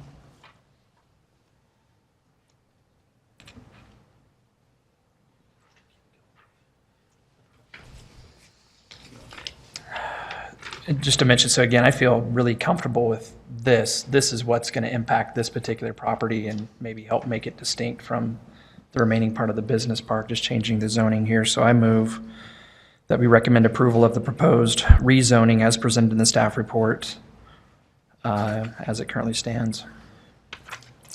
Do we have a second? Second. Yeah, I like it. I will second that. Thank you. All those in favor? Aye. Those opposed? Abstain. So again, we have 1, 2, 3, 4 in favor, 1 opposed, and 1 abstaining. And then the last item, 3, for this particular site, is looking for concept plan approval. And this would be something the Planning Commission would actually approve this evening or disapprove. So we're looking for a motion on that item, item 3.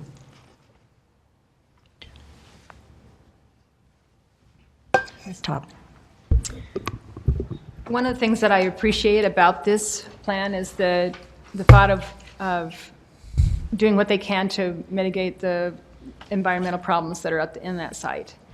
And with the kinds of, assuming that they're going to follow through on what they've described, then this plot of land in the future might be used for something even better than transfer and crushing, whatever, because the kinds of improvements they're talking about making could make it available for something better in the future. And so I move to approve. And there are conditions from the staff that go along with, yes, with the conditions of staff. Do we have a second? I'll second. Thank you, Mr. Smith. All those in favor? Aye. Abstain. And opposed.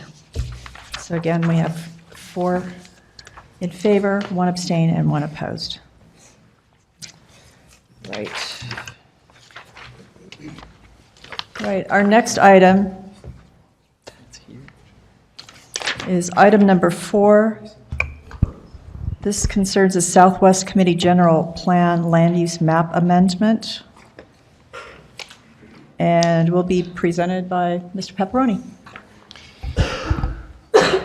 The Southwest Neighborhood Chairs have worked together on an addendum to or amendment to the general plan map to try to give some more definition and meaning to the general plan map that we have right now. Currently, the general plan map just designates that entire area as residential. It's now currently mostly zoned agricultural.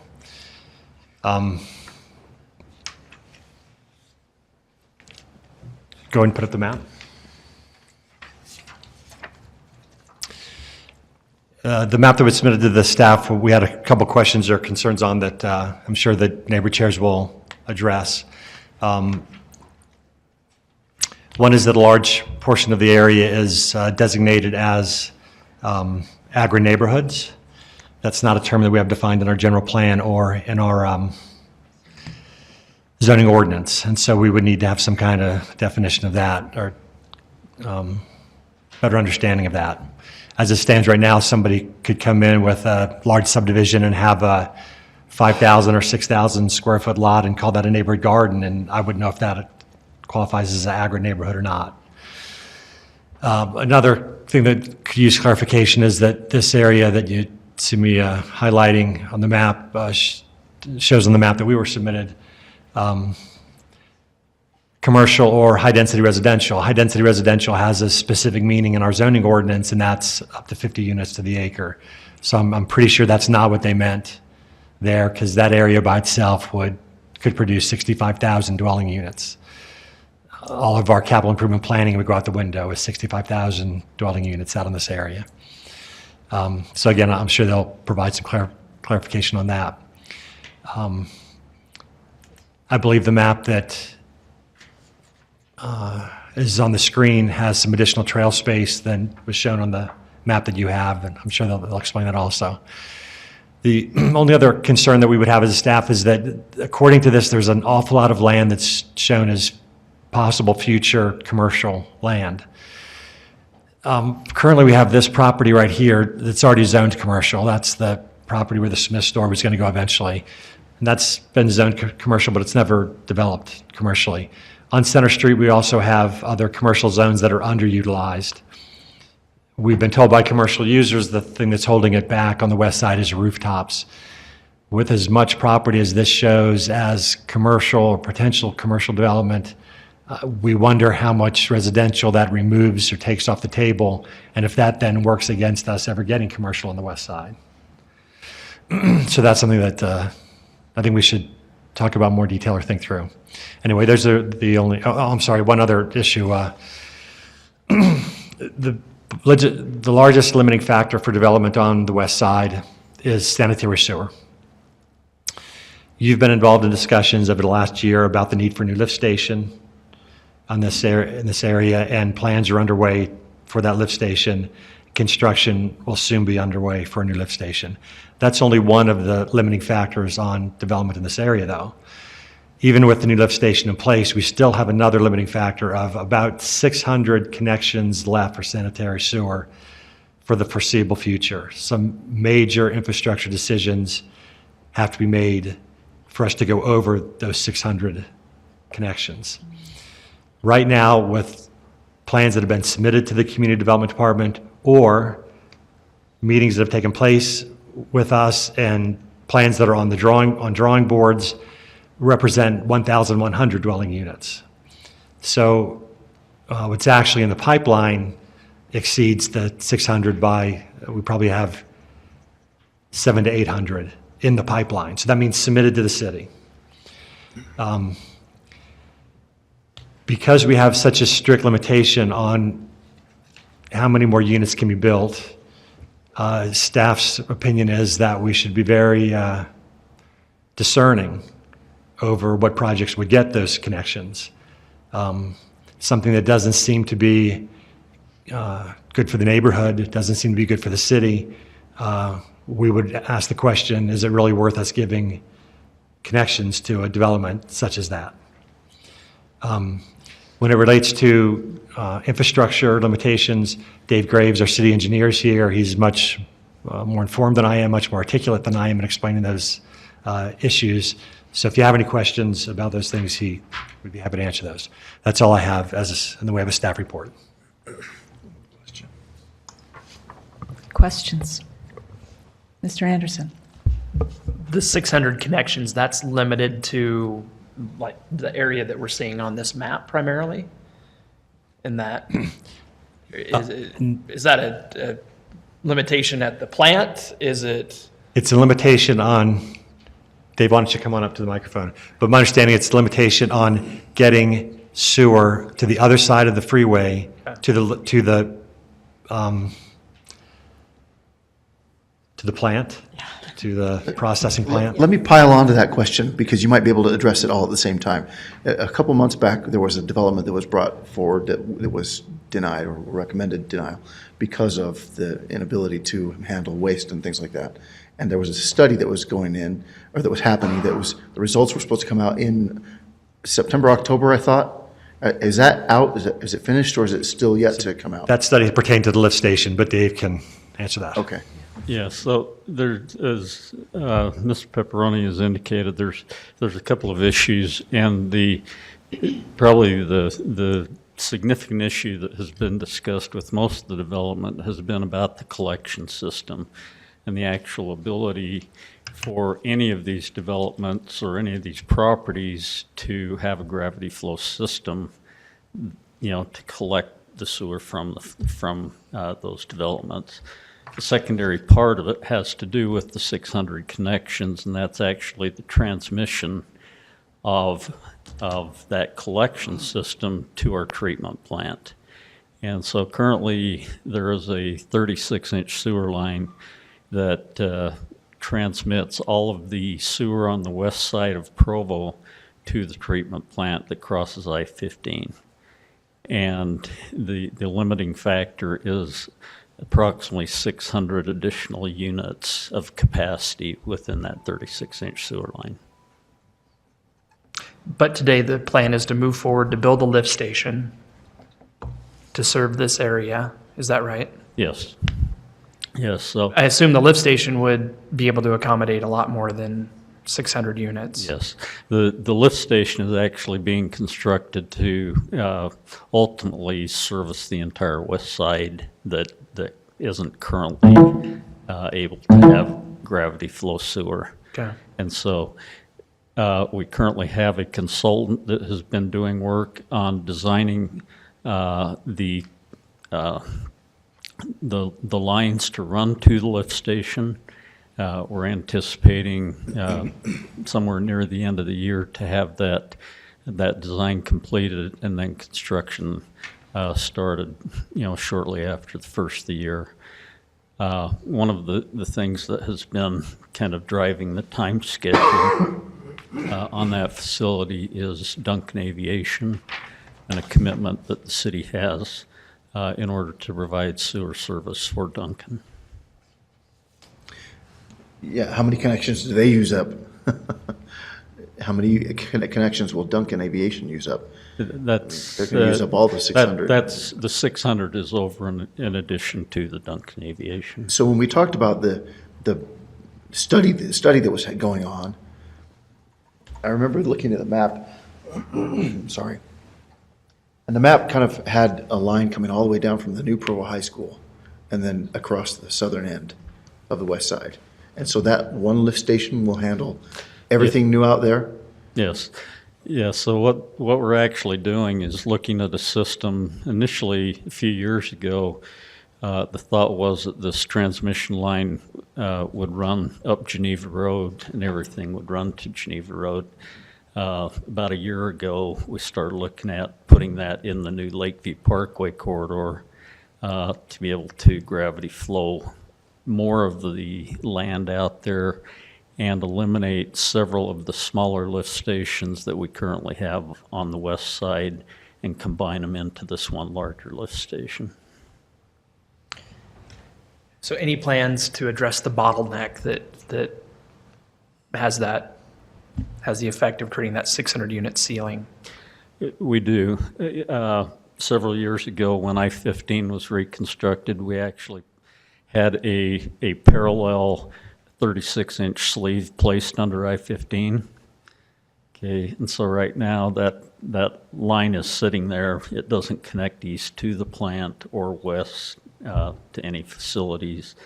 And probably the limiting factor on not only the collection system, but this transmission system is funding. And, and so there's another effort being made right now to start to look at what do we do with our current plant. There's a lot of environmental factors and issues that exist with the current plant.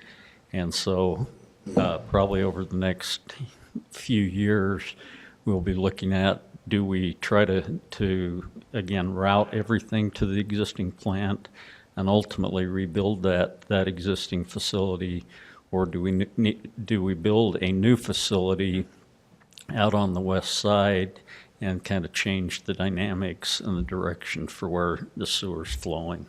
But all of these are very, very costly. No matter what you do, don't rebuild it next to the golf course like Orem did. Yep. Sometimes you can learn from others. I know it's really hard to predict maybe, but in terms of just the capacity for development here, is that something that would maybe be addressed in 5 years, 10 years? Maybe because of the scope of the project and the cost, is it further out in your mind than that? That'll be part of that study that will happen over the next couple of years. And, you know, Provo isn't the only city that's having to address these issues. Most of them are being driven from an environmental perspective. Salt Lake City is looking at the same thing. Right now, they're looking at building a $300 million treatment plant. And, you know, and even as big as Salt Lake is, that's still a huge undertaking. And so, you know, most of those things would happen through bonding or some other mechanism, but there's a lot of cost involved. You said 2 years, is that right? Somewhere in that. Okay. Yeah, we'd like to have that decision made as quickly as we can, because it doesn't make a lot of sense to invest money in that parallel 36-inch line going over to the existing treatment plant if we're ultimately going to build another facility on the west side. Okay.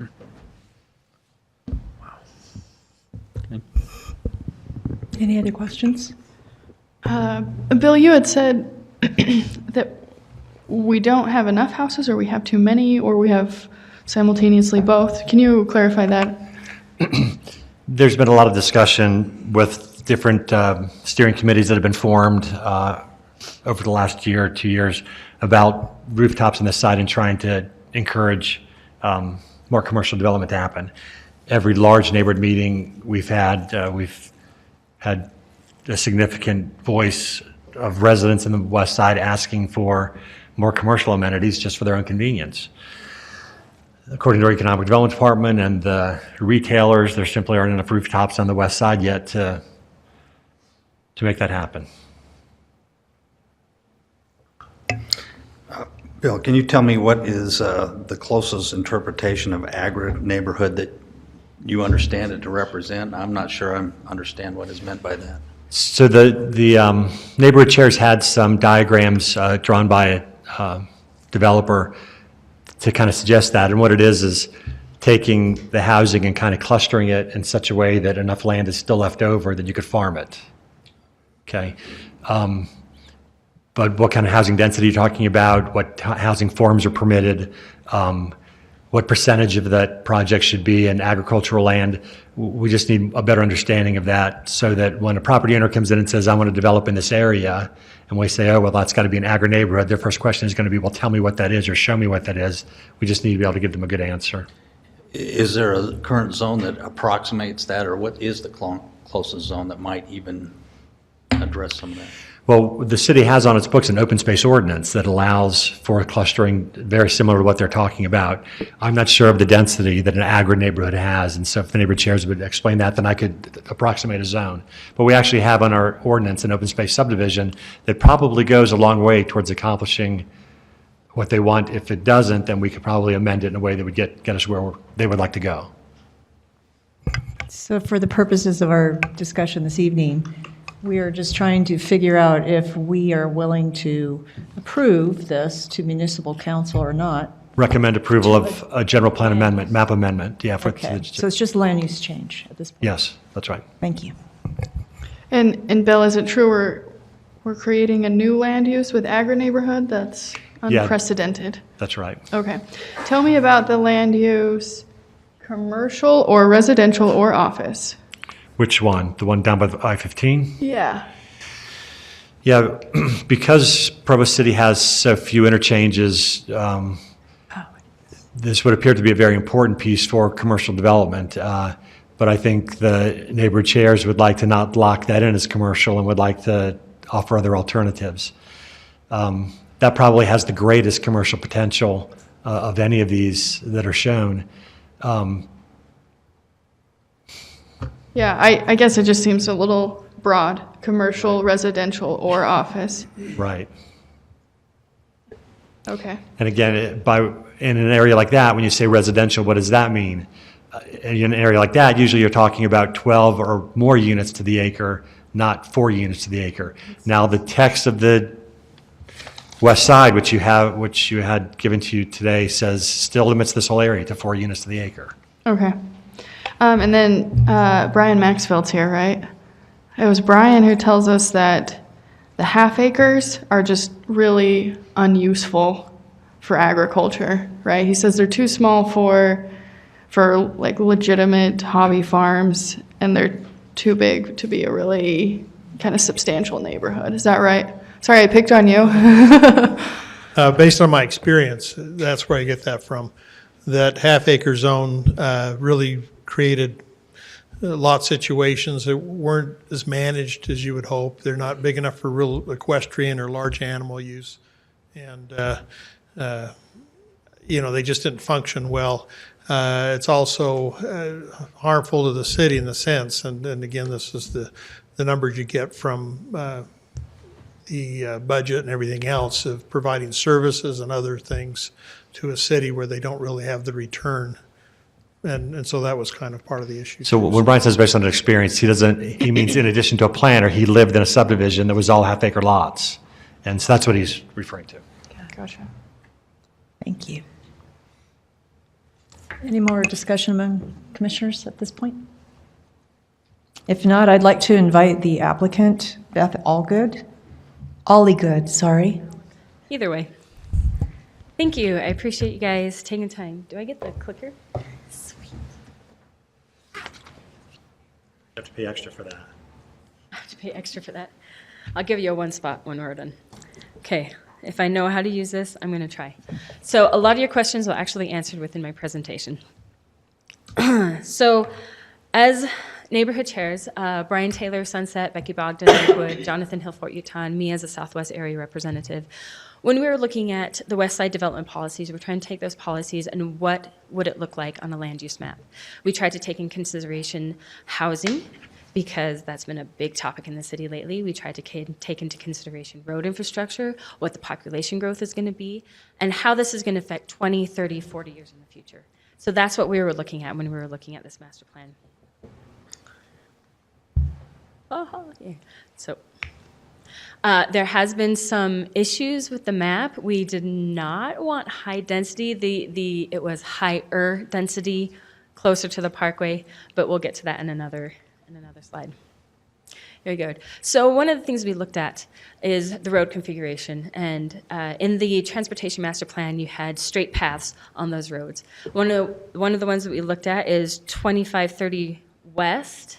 In the master plan, it actually comes down, does 2 right angles, and then continues down this way. We would like that to be a consideration of maybe swinging it to the west so that there would be better traffic flow, that the collector road status could actually be maintained instead of having 2 right angles on the master plan for the collector road. The other one we looked at was 1150 South here. In the master plan, it has it coming straight across, which I think would be too close to the parkway. So as a collector road, if it swung up kind of paralleled and then came just opposite the airport entrance, we think that would be a better traffic flow through the area. It would help also have another access point to the airport. If there is a regional sports park that goes out there, have better access to that regional sports park. And so those were some of the road alignments we were looking at. We also looked at, and that's West Side Development Policies, 5A, 5E is the ones we were looking at when we were looking at that. Also with West Side Development Policy 5E, we were asking for easements along each of the collector roads as development occurs so that those roads can be widened in the future. People might have big side yards or big front yards at that point in time, but we don't want a situation that's what happened on Center Street or 1600 West, where now we have the traffic flow, we have potential that those roads need to be widened, and what's going to happen? We have to take out houses to do it. So if we can get in ordinance saying that they have to allow those easements in there, it'd be a nice green space for a while until traffic gets to the point that it would be necessary to do. The Complete Streets Policy and the West Side Development Policy 5D, I know that TMAC is almost done with that, and as per the development policies, we want to make sure those are integrated. So as we're looking at the streets, we're looking at pedestrian, we're looking at bike paths, we're getting all of that in one, incorporating all of that together. So this becomes an area that people want to live in, that they can be walkable in, and actually get somewhere without having to use cars.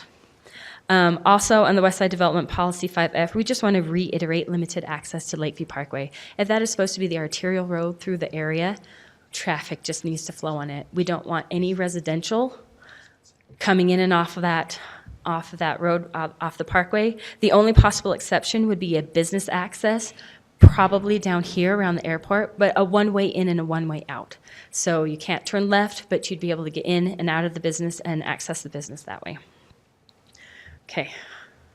If you have any questions for me as I'm going through this, please let me know. Okay, so next, when we were talking about commercial, light industry, and offices area, there was a couple things that we were looking at. As the West Side Development Policy says, there are 2 regional commercial spots. So one of them is out here by the airport, and the other one is off of I-15.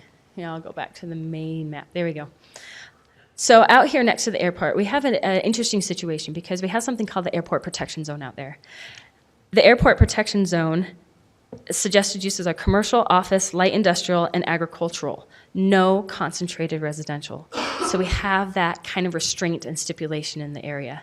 So as we were looking at it, light industrial, we have Duncan Aviation already coming out, servicing the airport. So everything north of the airport, we figured continue that use through the area. Let those be the support services for the airport. Let that area expand. You also have McCord's agricultural agro-tourism farm out here that could stay in the area, also for light commercial. And that's also why we talked about the 1 to 5 acre homestead lots here and keeping this corridor through this area to kind of support the feel of McCord's farm. Like he said, one of the possible uses for the Airport Protection Zone is agricultural.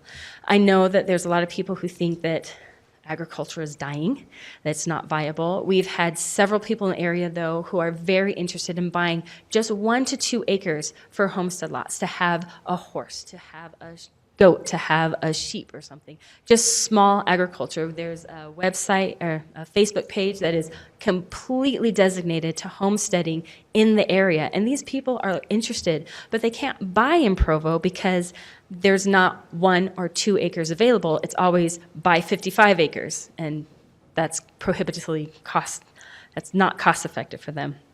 So this is a very large area. With the light industrial and the commercial, this whole Airport Protection Zone is over 500 acres. That's a huge area. So while the top part of it we have designated as 1 to 5 acre agricultural homesteads, that can really actually come down farther if that's what the optimal use of it is. Because since we have East Bay that's so close, and we're hoping to get East Bay built up, having all of this commercial office and retail, it might be a lot for the area to handle. But if we have just support like hotels, restaurants, things like that to coincide with the airport and also the possible regional sports park, I'm crossing my fingers. And then within that, we would like to reiterate height restrictions, minimal access to the parkway, as we spoke above. And as the process moves forward, we're looking also for design standards in the area so that everything is cohesively together. And we would, of course, work with community development on that. Oh, sorry, I'm looking at my notes. The other thing that we also want to talk about is with the feel of the area, we want to maintain that open, nice feel of the area. So with the commercial coming in, I know there's standards for water mitigation, for flood mitigation, everything like that. We'd actually like to ask for a little bit more. Kind of like around Novell in East Bay when you have that pond and that stream, just something to kind of be inviting to the area. As we're talking about design standards, over here off of I-15, this is 500 West and off of I-15, that really is, when you're looking at freeway exits, that is kind of one of the ideal spots to do a gas station or something like that. But one of the concerns of the neighborhood is we have East Bay right here, and East Bay has 5 gas stations in it. And we're trying to revamp East Bay, and we're trying to get that actually going, at least I'm assuming the city is, since they sold the town center. So why we put commercial, residential, or office here is as how East Bay grows.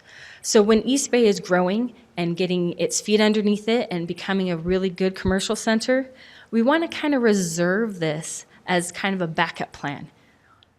Like I said, we have restaurants, we have gas stations, and we don't want to take away from East Bay. So a couple of the recommendations we would like to see is that this area develop after East Bay gets its feet under it.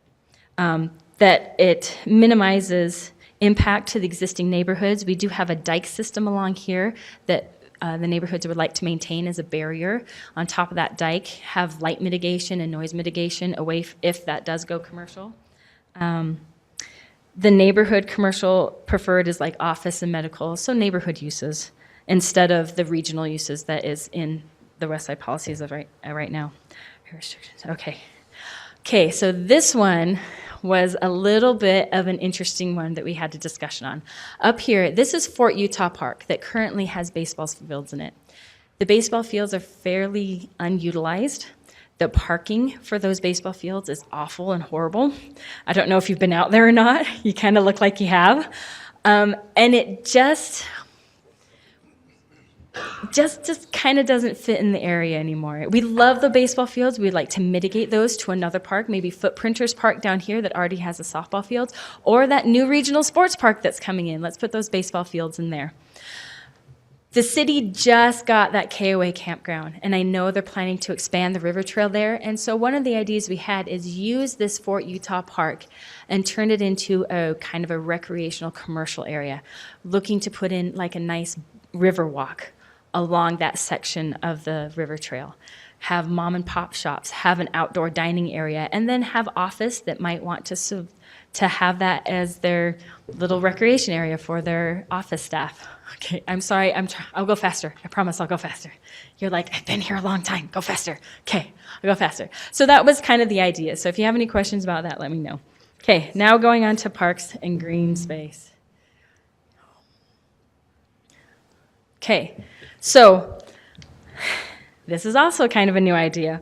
One of the things that we would ask for is improvement to the existing parks. So Footprinter Parks that has the softball fields in it have some neighborhood elements put in it. We have Sunset View Park that I know that there's some talks about turning that into a huge neighborhood park. If we have the regional sports park somewhere out here, that could also have neighborhood elements to it. And the trade-off for doing improved elements and all these, and Powerline Park over here, let me not forget that. Neighborhood elements like big toys, bathrooms, barbecue pits, pavilions. As an exchange, instead of putting any new neighborhood parks in, as per the West Side Development Policies A, C, and E, or 2A, C, and E, we talked about putting a greenway trail system throughout the entire area that connects all of the parks together. Comes off of the parkway, off of Dry Creek, connects Footprinters Park. We can have it come up, connect to 600 South and Sunset View Park, connect all the way over to Lakeview Parkway, connect all the way along the new collector roads. Just connect the entire area with greens trail systems instead of neighborhood parks. That would serve the entire area as a whole. It would have a place for people to come, to bike, hike, possibly have horse trails along there because there's still a lot of horses out there. Again, this is 20 or 30 years in the future. I hope there's still horses out there. That'd be fun. But landscape it like the river trail. with the occasional bump out sections that have a pavilion, that has bathroom facilities, not large areas like you would in a 5 acres like you would in a neighborhood park, but okay, so here's the Provo River Trail. This is where the fire station, it's the fire station, right? The fire facilities. So the Provo River Trail, as it comes down here, it's got these little bump out sections here that has a pavilion, that has some neighborhood elements to it. It's not a huge, large park with fields and acres of fields, but it's just little sections that people can kind of enjoy as they're walking along the trail. The other big consideration is connecting the trail system along 6 South all the way to the front runner station. So that there's bike and pedestrian that will connect the front runner station throughout the entire west side of the area. Okay. As per West Side Development Policy 2B, we'd also like to add Dry Creek and also the south section of Provo River to the natural amenities to be preserved. Okay. Here we go. Now we get to agri-neighborhoods. Yay, we're so excited. Okay, so an agri-neighborhood, as we were looking through the West Side development policies, agriculture was a very big thing that came up. People want to preserve that in the area. They want that feel, they want that amenity out on the west side. Let me go. Okay, so we had a developer consultant draw up what an agri-neighborhood could look like in the area. This is of the block of 1600 West, 1150 West, and thank you, 1150 South and 1100 West. So this is how it would work. You would have your acres of agriculture here with housing development surrounding it. And these could be variable lot houses. It wouldn't all have to be 10,000 square feet. It could range from 10,000 to 5,000 square feet and just have housing surrounding, protecting this agriculture on the inside. You would have road access on either side. I know it's not drawn in the plan, but this was a rough sketch that was drawn in. And then to mitigate the units lost to preserve that, you would come down here, and this is where townhomes would be, or small lots. You could have a retirement community coming in here. You would offset your density so that the overall feel is still 4 units per acre, but you could have higher density and it would create a greater housing mix also. You would have your single family homes, you can have your townhomes, you can have your small starter homes. You just have that housing mix and you have it in a planned community where everybody is still coming together. Agri-neighborhoods also provide space for the future of agriculture. We all know that it's changing and evolving and there's new technologies coming out every day. And if we keep areas like this open, we can still have agriculture as a strong part of our city and still look to the future for it. Along with the agri-neighborhoods, some of the things that we would ask for is that in the CCNR agreements, people moving into the area would have to sign that they understand that they're moving into the agriculture area with all the sights, sounds, smells, and activities of such. Lehigh has a similar CCNR that they do in their area. I know I had a friend that had to sign one, and she's like, I have no idea what this is. And she's like, don't worry, just don't mind the smells. It's okay. Also, we would ask that retain animal rights in certain areas as we're zoning away from agriculture so that we can have, in these little areas, you have your open fields. These are called paddocks areas. So you have your central barn in the middle, and then you have the different paddocks that go off of it that can retain animals and rotate through those animals so they're not destroying the land underneath them with one type of animal. Also, revise the animal restrictions when they're coming against residential property lines. Those are some things to take into consideration. As per the West Side Development Policy 3F, we'd like to maintain the overall 4 units per acre standard, but of course that would mean shifting densities around in the area so that we can have the 4 units per acre and still allow for a greater housing mix. Ways that this can be done, I know that this is for the council to decide, but we tried to come up with some ways it could be done. Transfer of development rights to preserve the land and use the development rights elsewhere to build higher density. Allowing SPD zones that allow the developers to mix densities, have open space. One suggestion that was given to me was an R110 base zoning with PUD overlay where they can use that to transfer densities also. Okay, so now we're gonna go back. Okay, so one of the things that I've been interested in, that I've been following, is the discussion on housing in Southeast Provo and how we have some over-occupancy issues, some rental law issues going on. And so we actually wanted to try and address things like that as we're looking for the future of developing in West Provo. One of the things we talked about was either batching singles overlay, retirement community, or accessory apartment overlay. And that's where this section came in. It wasn't high density, it was supposed to be higher density. So as you're moving away, leaving those agri-neighborhood areas open, you can mitigate units and put higher density along the parkway where they'd have greater access to get to the freeway and everything quickly. Okay, sorry. That's where an accessory apartment overlay in this area would also allow people to maintain a single-family dwelling and still have the ability to afford staying there. With the West Side Development Policies 3-way, it says to maintain single-family detached housing would be the predominant housing type. And I think if you keep that policy and allow for the unit density to shift, but allow for batching singles, allow for retirement communities, and allow for accessory apartments, you'll still maintain the single-family detached dwellings and allow for more people to come in. Okay. Sorry, going through my notes. Agri-neighborhoods. Okay.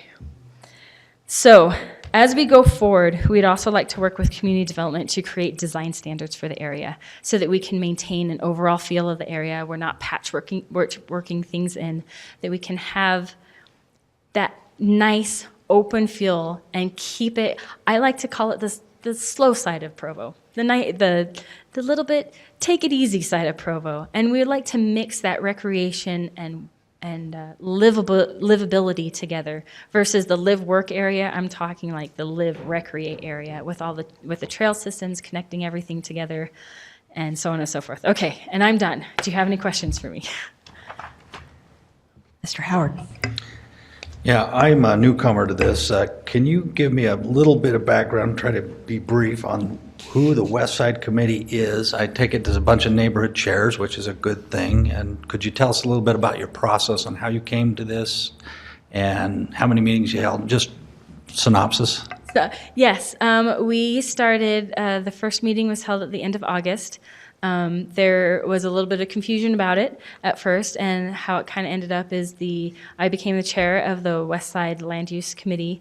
All of the neighborhood chairs, we invited staff to come and participate also. We had some great help from Dixon Homes, really helped us a lot. They came and they consulted with us, asked us questions and everything, and helped us through. We're not planners. I know we're not planners. We're trying our best, but they helped us through the process. We've held 5 or 6 meetings. This is kind of a neighborhood master plan that will go as a concept idea to the city council, and hopefully they'll say, hey, this actually looks great, let's refine it some more.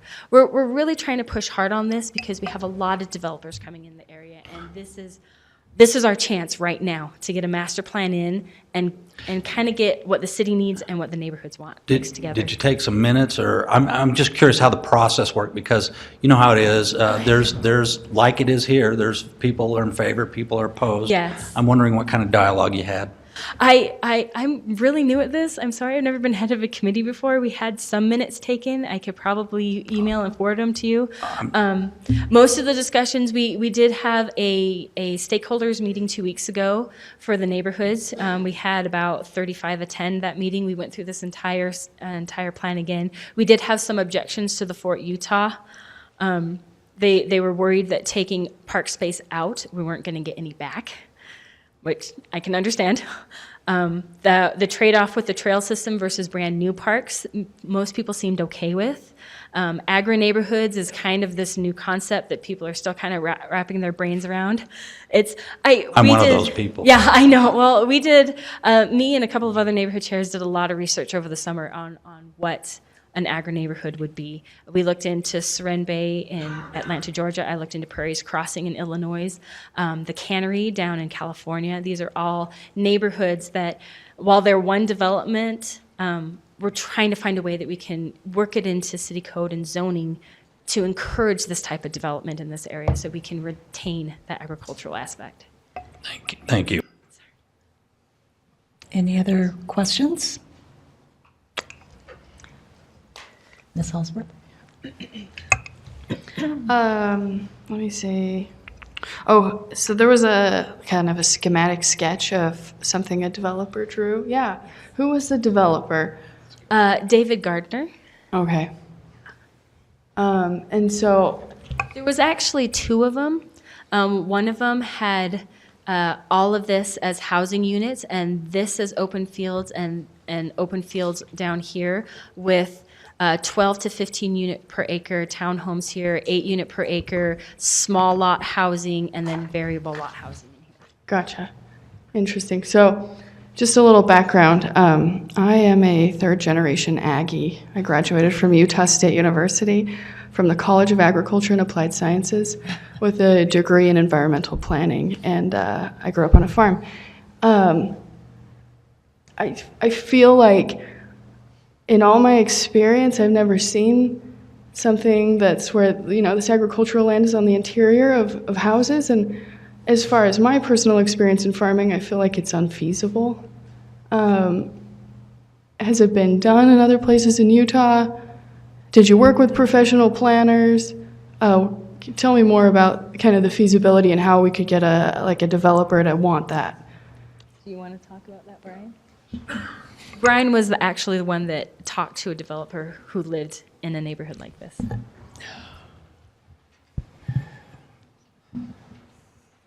Brian Taylor from Sunset Neighborhood Chair. There are 4 or 5 different people that I worked with in Linden that they actually have an ad hoc concept like this. Not zoned as such, but given that back in the day when the squares were laid out, they had very small homes circumventing a very large area of open space. It turned into an agro. Just to clarify, are we talking about Utah? Yeah, Linden. Linden? Yes. Oh, okay. Sorry, I was thinking plat for the city of Zion. But Go ahead. just for perspective, and this is one thing that I guess it's a little hard to see this. In calculating the size of this is over 4.5 acres of area. This area, right, just this one spot right here. That centerpiece is This 4.5 centerpiece is over 4.5 acres. 4.5 acres. So that you have some perspective. This Okay. looks like a vacant lot in the middle of a housing development. It looks awful. But if you get the perspective that is over 4.5 acres of open space for agro use, whether it's orchard use, whether it's land grazing, whether it's small animal management, that's what we're proposing for this. Gotcha. And tell me, do you intend for that to be a hobby farm? Those were going to be actual hobby farms in that sense, that they would be managed orchards, managed small chickens, Okay. the different Gotcha. types of things that we enjoy here in Utah for our farmers market type of things. Sure. Okay. Just to clarify, so it is a hobby farm. It is 4 acres. And it is almost totally surrounded by houses. Yes, circumvented by housing, yes. Okay, interesting. That's, yeah, really interesting. So the plat for the city of Zion, you probably know this, was developed by Joseph Smith, and he ended up winning an American Planning Association award posthumously for the plat for the city of Zion. And that is really a great tradition in Utah in urban planning, and not that we have to perpetuate it, but most of our cities are built that way. And it's, Josh isn't here, is he? I'll do my best. It's really where the development of our communities, the houses were on the interior of the city, and they had long, narrow lots, and then the farms were on the exterior of the city. And the intent there was that people would have this community together, they'd live together instead of living on these dispersed homesteads. Anyway, so, This was actually, my wife is from upstate New York. This is also something that has been very well received in upstate New York from the Ithaca area. yeah, I see our upstate New York trend here. So further questions include, tell me about developers that are incentivized to create this.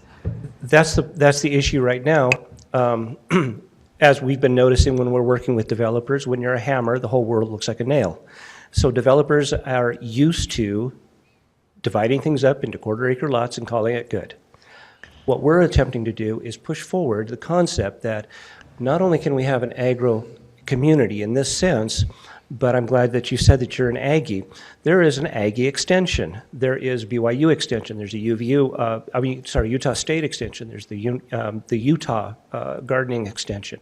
There are a lot of opportunities, not just for integrating the housing community into a farming concept, but also integrating education into agriculture. Would such homeowners be part of a homeowners association for that interior piece? I mean, how do you? That would be the. I have good neighbors, maybe not after tonight, but. We don't have the best. How do you, you're going to have issues. Right, and given that the expense of agriculture and the upkeep, this would be sustained by an HOA. The center agricultural piece would be sustained by an HOA? Yes. The maintenance, the upkeep, the pruning, all of the. HOA is going to pay for the farm? That's correct. Wow, that's tremendous. HOA fees, isn't it? Not exactly. If you look at, what's that? I talked to Dave Gardner about this. If you're looking for a community that supports this agriculture, I mean, HOA fees are one way to do it. We also talked about charities coming in and like the Wilkinson Farm on 2000 North. They're charity-owned, run by a family. Oh, sorry. The Wilkinson's Farm on 2000 North is charity-owned, but run by an individual family that works that farm. So that's another aspect, another way to be able to do this. But if you're looking for a community to support the agriculture, David Gardner said your HOA fees, if you include the townhomes in that, who could have a percentage of the produce, they would be as low as $10 a month to be able to support the agricultural part of this community. Okay. Are there going to be large animals in that centerpiece in the 4 acres? There's not a piece of property large enough to sustain what would be considered profitable yield. Properly owned for horses, cattle, in that sense. Okay. Alpaca, sheep, goats, et cetera. Those type of small impact, low impact animals. Gotcha. So tell me, who's going to assume the liability? Because, like, we have a family farm and there's development all around it because it's been there for 50 years. And the insurance on that farm is tremendous because of the liability. As soon as somebody gets their finger bit by a horse or the fence, or horse gets out on the road, or somebody walks in and trespasses and gets kicked, I mean, the liability is astronomical. So who do you see taking on that liability? Well, the city, of course. I'm joking. I do not have, I mean, the devil is in the details, obviously. We're just starting on this process. Gotcha. This was a concept that we felt we would bring forward to the city and look for an opportunity for taking the west side of Provo and maintaining a feel that is different, forward-thinking, agro-friendly, environmentally sustainable. Awesome. Yeah, I love that environmental sustainability piece, and agriculture in general is something I definitely support. Are there details in the legal side of this? Absolutely. Is there zoning issues that we have to deal with decoupling animal rights from zones by water rights, culinary rights, runoff? Yes, there are a lot of details that have not been worked out.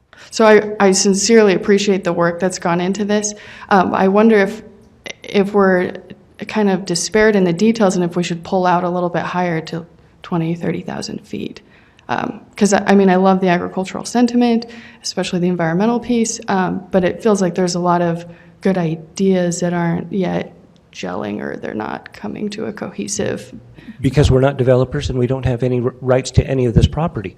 We've Right, not understand. made any claims to know anything of how this would come forward in a developed and sustainable manner. Yeah. We're presenting it as a plan that we would like to see more sustainability, more agro-inclusion to neighborhood. If all you have is just homes and a large farm, then so be it. Mm-hmm. But what we're looking to do is maintain the agro feel of the west side and maintain the integration of rural to the agro. Yeah, and I support that. That's, I mean, as you probably know, I was on the West Side Planning Committee last year, or earlier this year, and I understand the value of those agricultural sentiments.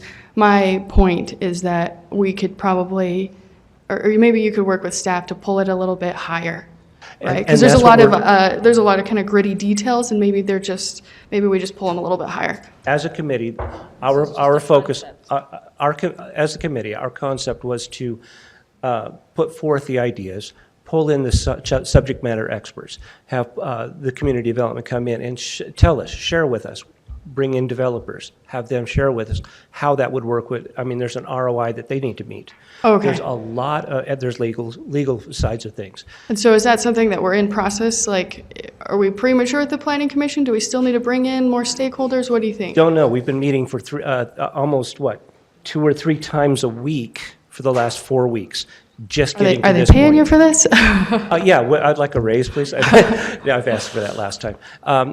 We do not, we're doing this all volunteer. We're trying to get this put together, and that many meetings just got us to this point, just the concept. And now Gotcha. we need to work out the details with developers, with planning committee, with zoning, with infrastructure, with roads, all of that. Yeah.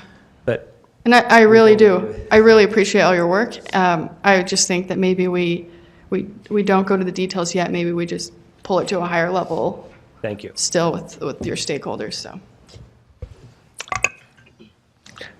Can I follow on that as well? Just in terms of next steps and process. Oh, that would be great. I've been asking about what the process is for weeks now. And I think my colleague here helped me understand kind of where we're at now. Really, community development staff hasn't been involved much yet in helping define how the plan might look and that sort of a thing. Is that right? Yes, this is, like I said, this is, the neighborhood chairs have been working on a master plan for the area. We have tried to involve as much community development staff as willing to come. At this point in time, these are concepts, these are recommendations that we have that we think would integrate the neighborhood concerns with what the city would like to see for the future, integrate them together, and then present them here so that the next step could be hopefully take this and find out all those details and get everything going on. So I guess as I see it, I mean, first of all, there is a lot of information in what you have worked on, transportation, parks, other kinds of development. They kind of said to me, hey, create a master plan. And I went, I have no idea how to do that, but I'll try. Got it. So maybe, Mr. Pepperoni, as I see it, we could almost view this as just an application that gets reviewed by staff like any other proposal to amend the general plan. Or you could take a more engaged approach to work with the neighborhood to try to define things. I think, as was said, certainly the devil would be in the details on a lot of different things. But I think the next step would likely involve the staff in a pretty significant way. Yeah, normally we would go through quite a bit more input from the public before the map came to this meeting. And it feels like that's what needs to happen. But there's a lot of public here who have sat through 3 hours of meeting now, or 2.5 hours of meeting, and I'm sure they have some things to say. But yeah, normally we would have engaged the development community, the property owners, and all of that for 4 to 6 months, getting input before we got to this point. Any other questions for me? So thank you.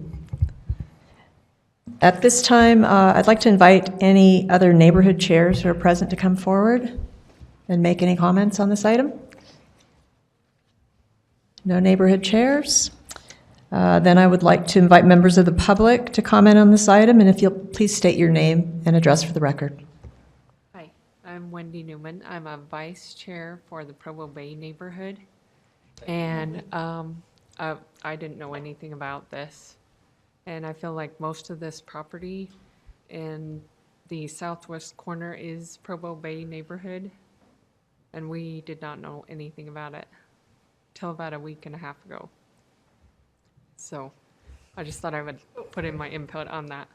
Will you just lean into the mic? I think there's some folks that Sorry. Can you hear me better? You got to really get close to it. So, Wendy, yes. ask them that they'll send our paper around that all of us can put our email on so we get more information when these things are going to Okay. take place. Yeah, none of the property owners down there knew anything about this. And Provo Bay neighborhood, at me being a vice chair, I did not know anything about it. So that was just what I wanted to say, but I have a lot of landowners here and people that would like to make a few comments, if they could. Thank you. Anyone else from the public like to comment on this item?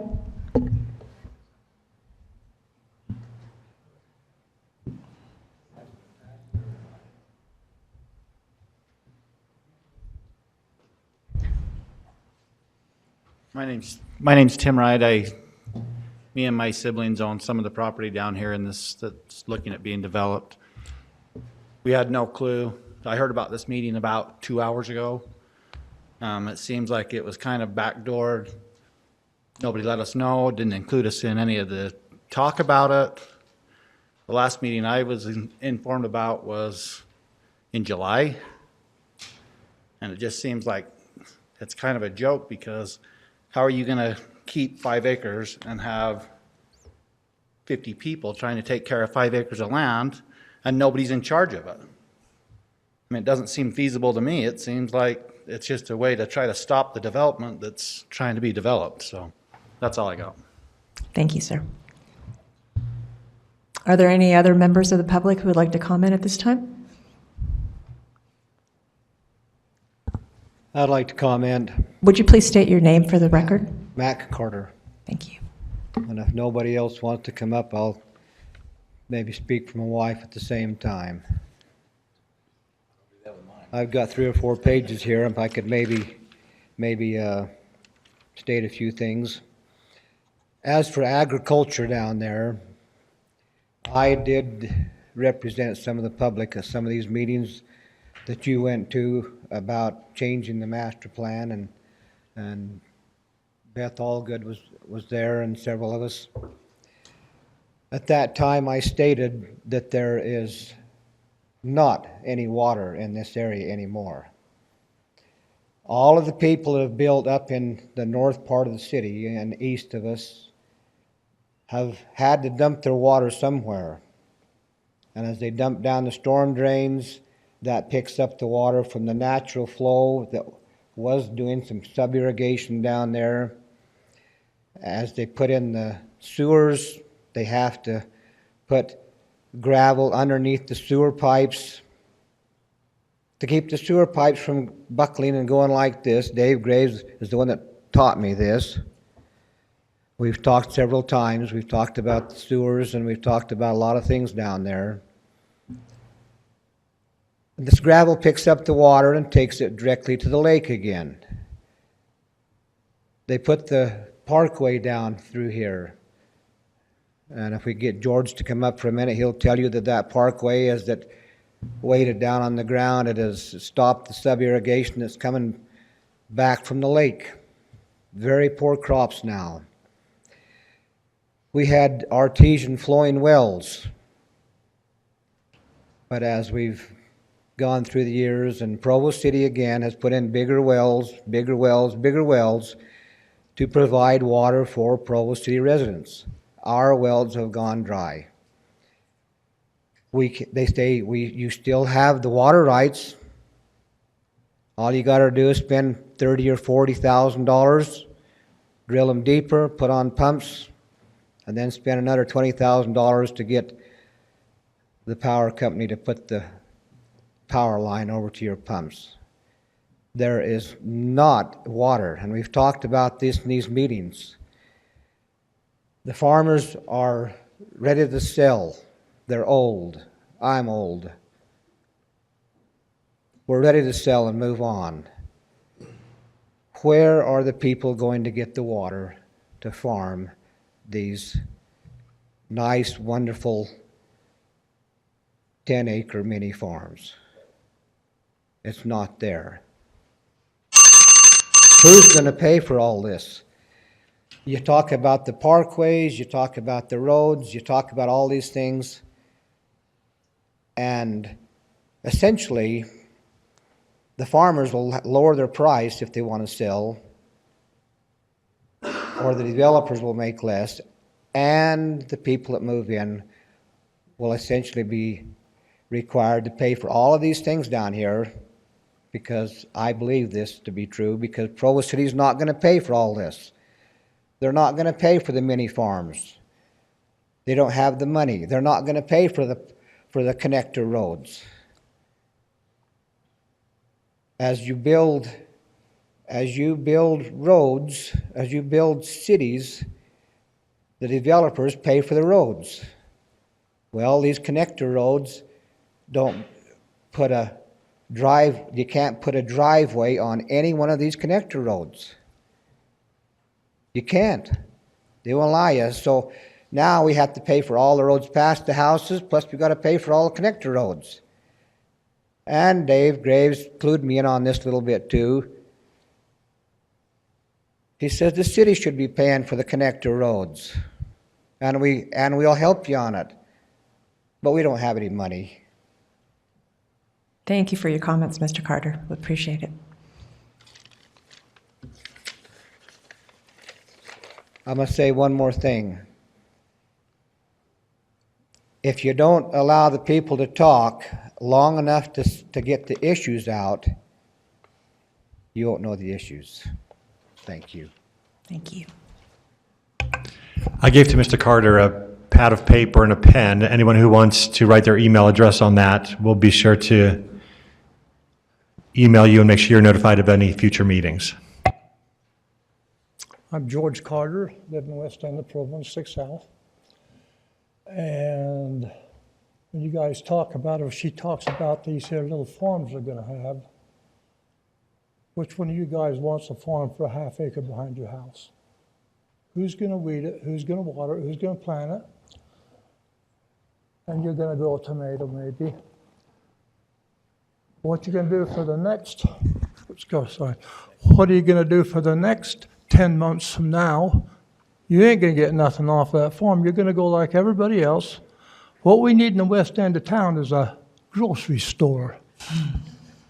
And that's what we need down there on West Center Street or somewhere. We need a big grocery store. We all have to come uptown to Fresh Market. Who wants to go to Fresh Market? None of us. We'd rather go to Walmart or somewhere. But anyhow, you cannot grow a little garden. I got a big subdivision in my house, and the bishop asked me to help a whole bunch of them when they build it to make a garden behind their house, like the general authorities say, you'll build your garden. I'll tell you what, I can buy at any store, even the most expensive store, I can buy anything you're going to grow in that garden cheaper in the store than what you can, and I can get it 12 times a month. And you know what you're going to get it for? You're going to work all summer long. August, you're going to start getting tomatoes and a few things. They're all gone now. Where you can get a tomato, you can go to the store. But there's no water for this stuff. All of our artesian wells we used to have are dry. Sometimes they'll dribble just a little bit in the springtime before Provo City turns them big wells on. When Lewis Billings was the mayor here, he's my cousin, and I used to tell him, I can tell you, Lewis, the day you turn your big wells on in the spring, because the next day our wells is all dry. And go ahead, I want to see all the young people, you know what they want? They want a house with a 2-car garage, and they don't even want any grass because they don't want to mow it. They'd rather play with their machines in their hands and find any information they want. But they don't want to go out there with a hoe and hoe weeds. And if you put an acre, a half acre, 3/4, whatever you're going to have in these here agriculture, make it really pretty open space, you're barking up the wrong tree because nobody's going to go out there and weed them. And if you have an acre behind your house, that's where they're going to put all their old cars and their old trailers and all that crap. There'll be weeds this high. Weeds don't need water to grow. Now, I'll tell you, I got a farm down there, I know. I spent 80-something years down there hoeing weeds. And they're still growing. You won't have to plant them or nothing. So I'm just telling you, when you're going to And one thing you probably maybe don't know, there's going to be a meeting here on the 25th. And there's a developer that's got all the ground west of 1600 West, clear over to 2200 West, that's all under contract. We've all signed with him. Maybe you didn't know that. You will next Friday, 25th. He'll be here. I thought he would be tonight, and everything east of 1600 West is already, developers has got it, just waiting for probably one thing, and that's your sewer. There's a lot of things you need to consider, and I'll tell you what, these little farms, they ain't gonna work. You're gonna have trash, I'll tell you that. Sorry, thanks. Thank you, Mr. Carter. Hi, my name is Julie Carter Bradshaw. I used to be a Carter. I'm a Bradshaw now, but so I just kind of wanted to address some of the things that have come up on this map. I'm not sure how to turn this pen light on. Oh, there we go. Okay. No, maybe not. I don't know if it's going dead. Oh. I see it. Okay, I just have to hold the button down. Sorry, I haven't used these before. Okay, so this is 600 South right here. They were talking about putting like a transit type, a trail or some kind of something to help connect from over here to the airport. 600 South is not a wide road. I don't know how they're going to accommodate that unless they try to take property away from all of the homeowners along 600 South. I'm not sure how they plan to address that. I grew up on a farm. George that just spoke, he's my dad's cousin, and Mac is also my dad's cousin. My parents, Jean and Marilyn, passed away quite a few years ago. And so my brother and my two sisters and I own just property right in this area and also right here. I just don't feel like we were given a chance to really give our input on this.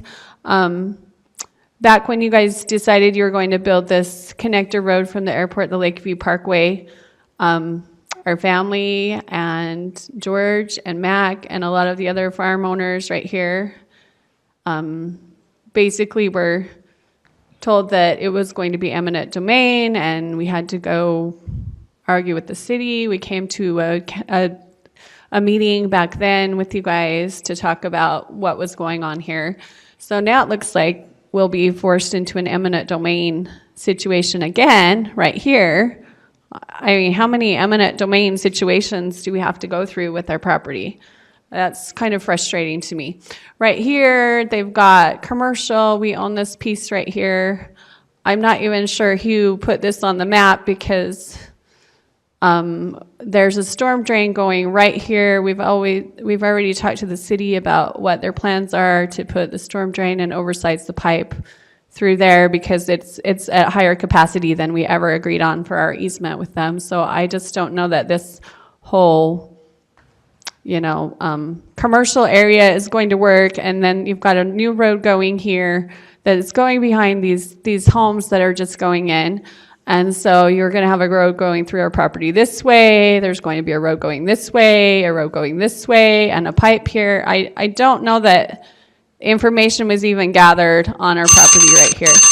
We also own property in the airport. We can't really do anything but commercial with that. I'm like, what are we supposed to do with all our property that basically we have no say in what's happening to it? I think that's frustrating to our family. And like George said, we do have a developer that wants to purchase our property through here. Thank you so much for your comments. Just in the interest of time, we have to allow for everyone to have a chance to speak that wants to tonight. But I did just want to point out that my sister and we did go talk to a developer before just to see what we could do with our property and develop it. I mean, I grew up on a farm. My husband likes horses. He's had horses before. He had up to 18 horses. I wasn't, because it's all in a joint trust, wasn't able to actually work it out so I could keep some of my own property here. But, so my alternative was I bought an acre of land just over here, just north of Center Street. It cost me $180,000 to buy that property. I don't know how many people you're going to have that want to move to Provo and spend $100 or more $1,000 an acre to buy a 5-acre parcel and then build their house on it, which would cost what, between $300,000 and $500,000. I don't know that we have people in our area that want to do that. We did talk to Mark Greenwood. He works with Provo City a lot in their development, and I asked him about doing like that same idea, doing a 1-acre lot for people to have horses and animal rights and everything, and he basically told me he didn't think it was a good idea because of the issues that We go need along to with let it. others have a chance I to speak. appreciate you listening to my comments, and I'm sorry I did sit through almost 3 hours of other people talking. We so understand. Thank you. Thank you. Madam Chair, can I maybe just mention something about it? To be clear, I personally, and I'm not looking to cut the discussion short, but to maybe make people feel more comfortable, I don't suspect that we're ready to take any action tonight. No. And that likely for this to be ready to come back to this body again, partly so that people can provide input in maybe a more substantive, meaningful kind of a way. We'd probably be going through this again months down the road.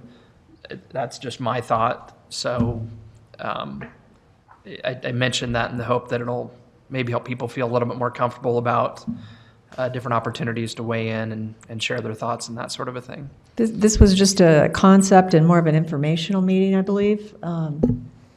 So there will be this will come before the Planning Commission again.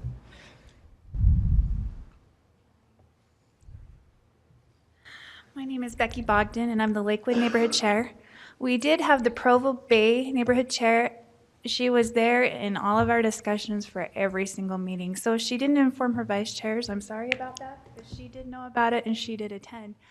Also, is a concern about the water. In the Lakewood neighborhood, we do have 5-acre farms, and some of our farmers are willing to sell and some of them are not. They still have viable 5-acre farms. Kent Morgan owns more pieces around there, and he said this is the best year he's ever had for hay. So where the water issue comes, he doesn't know. But we are hearing some of the farmers say that, but then there are some farmers that are saying they're getting the best crops they've ever had this year. And we have advertised this on Facebook and social media, and again, if the Provo Bay Neighborhood Chair didn't get enough word out, I am sorry about that, but we have been advertising it, and she was there at every single one of our meetings.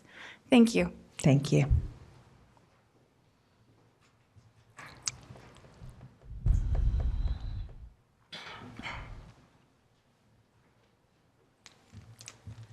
I'm Nancy Carter. We own property here that is being discussed. We own 3 homes still on 600 South, and we come up and stay in one of them quite a bit.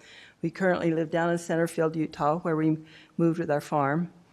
We had 8 kids. They grew up on a dairy there on 600 South. They and my husband and I worked harder than anyone I know. The people that want these mini farms are not the farmers.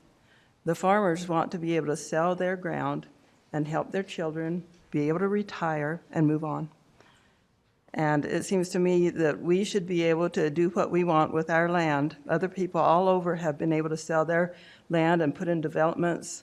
You know, why shouldn't we be able to sell our land to this developer who wants to give us an acceptable price and put in enough homes per acre that it gives us a good price so we can help our family? And it seems like we should be able to be allowed to decide what is done with our property, not the other people in the area.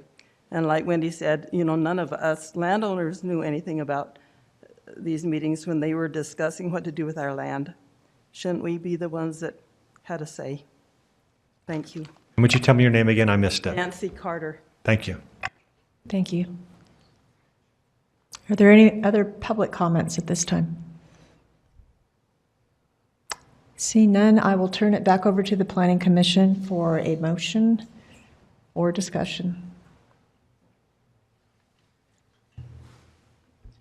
I do want to say that a lot of good work and a lot of hours have gone into this and things like this throughout the city, from neighborhood plans to entire west side land use maps and plans. This is kind of an unwieldy task.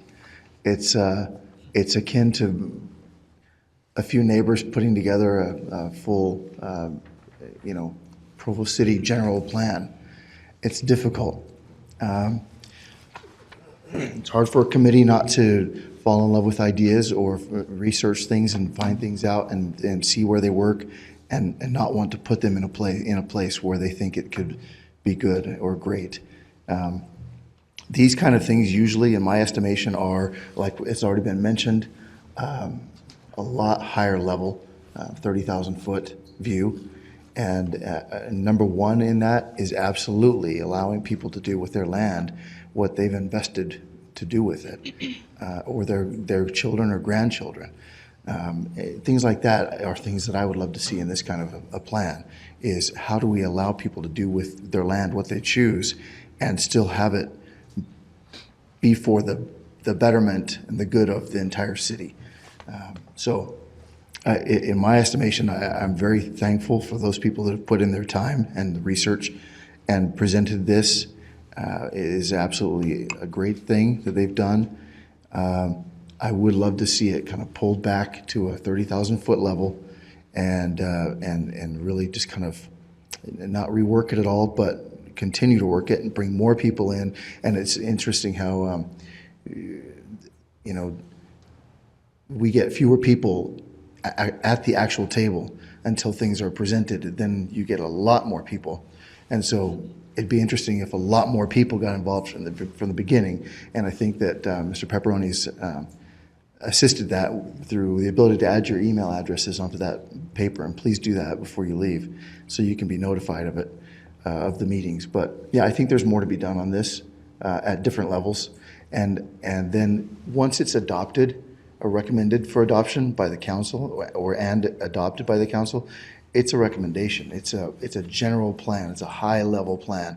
And when it really comes down to the micro level of it, when somebody wants to sell their farm, somebody wants to develop something on it, then it's scrutinized. And as we've seen today, general plans get amended all the time.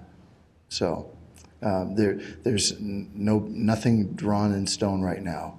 It's a general plan. So just my comments. Any other comments from the commissioners? I would just add that, I concur. There's a lot of good work that's been done on this on a multitude of levels, and I think we just want to broaden it. Hopefully we can continue to sustain the objectives and policies that came out in the West Side Planning Committee policy outline recommendations. And sometimes it feels like we're splitting the baby, right? But hopefully everyone will come away happy with just broader involvement. I move that we continue the proposed general plan amendment. Do we have a second? If we continue it, we need to set a time to continue it too. Can I say no date certain? Okay. And I would assume that it's going to be a matter of months rather than weeks before something might be ready, but no date certain is. I'll second that. So we have a second from Mr. Smith. All those in favor? Aye. Aye. Any opposed? No. Right, so we will send a recommendation that this matter, item number 4, be continued to municipal council. Do we have a motion to adjourn from any of the commissioners? Madam Chairman, I move that we adjourn. I second both motions. So Wade.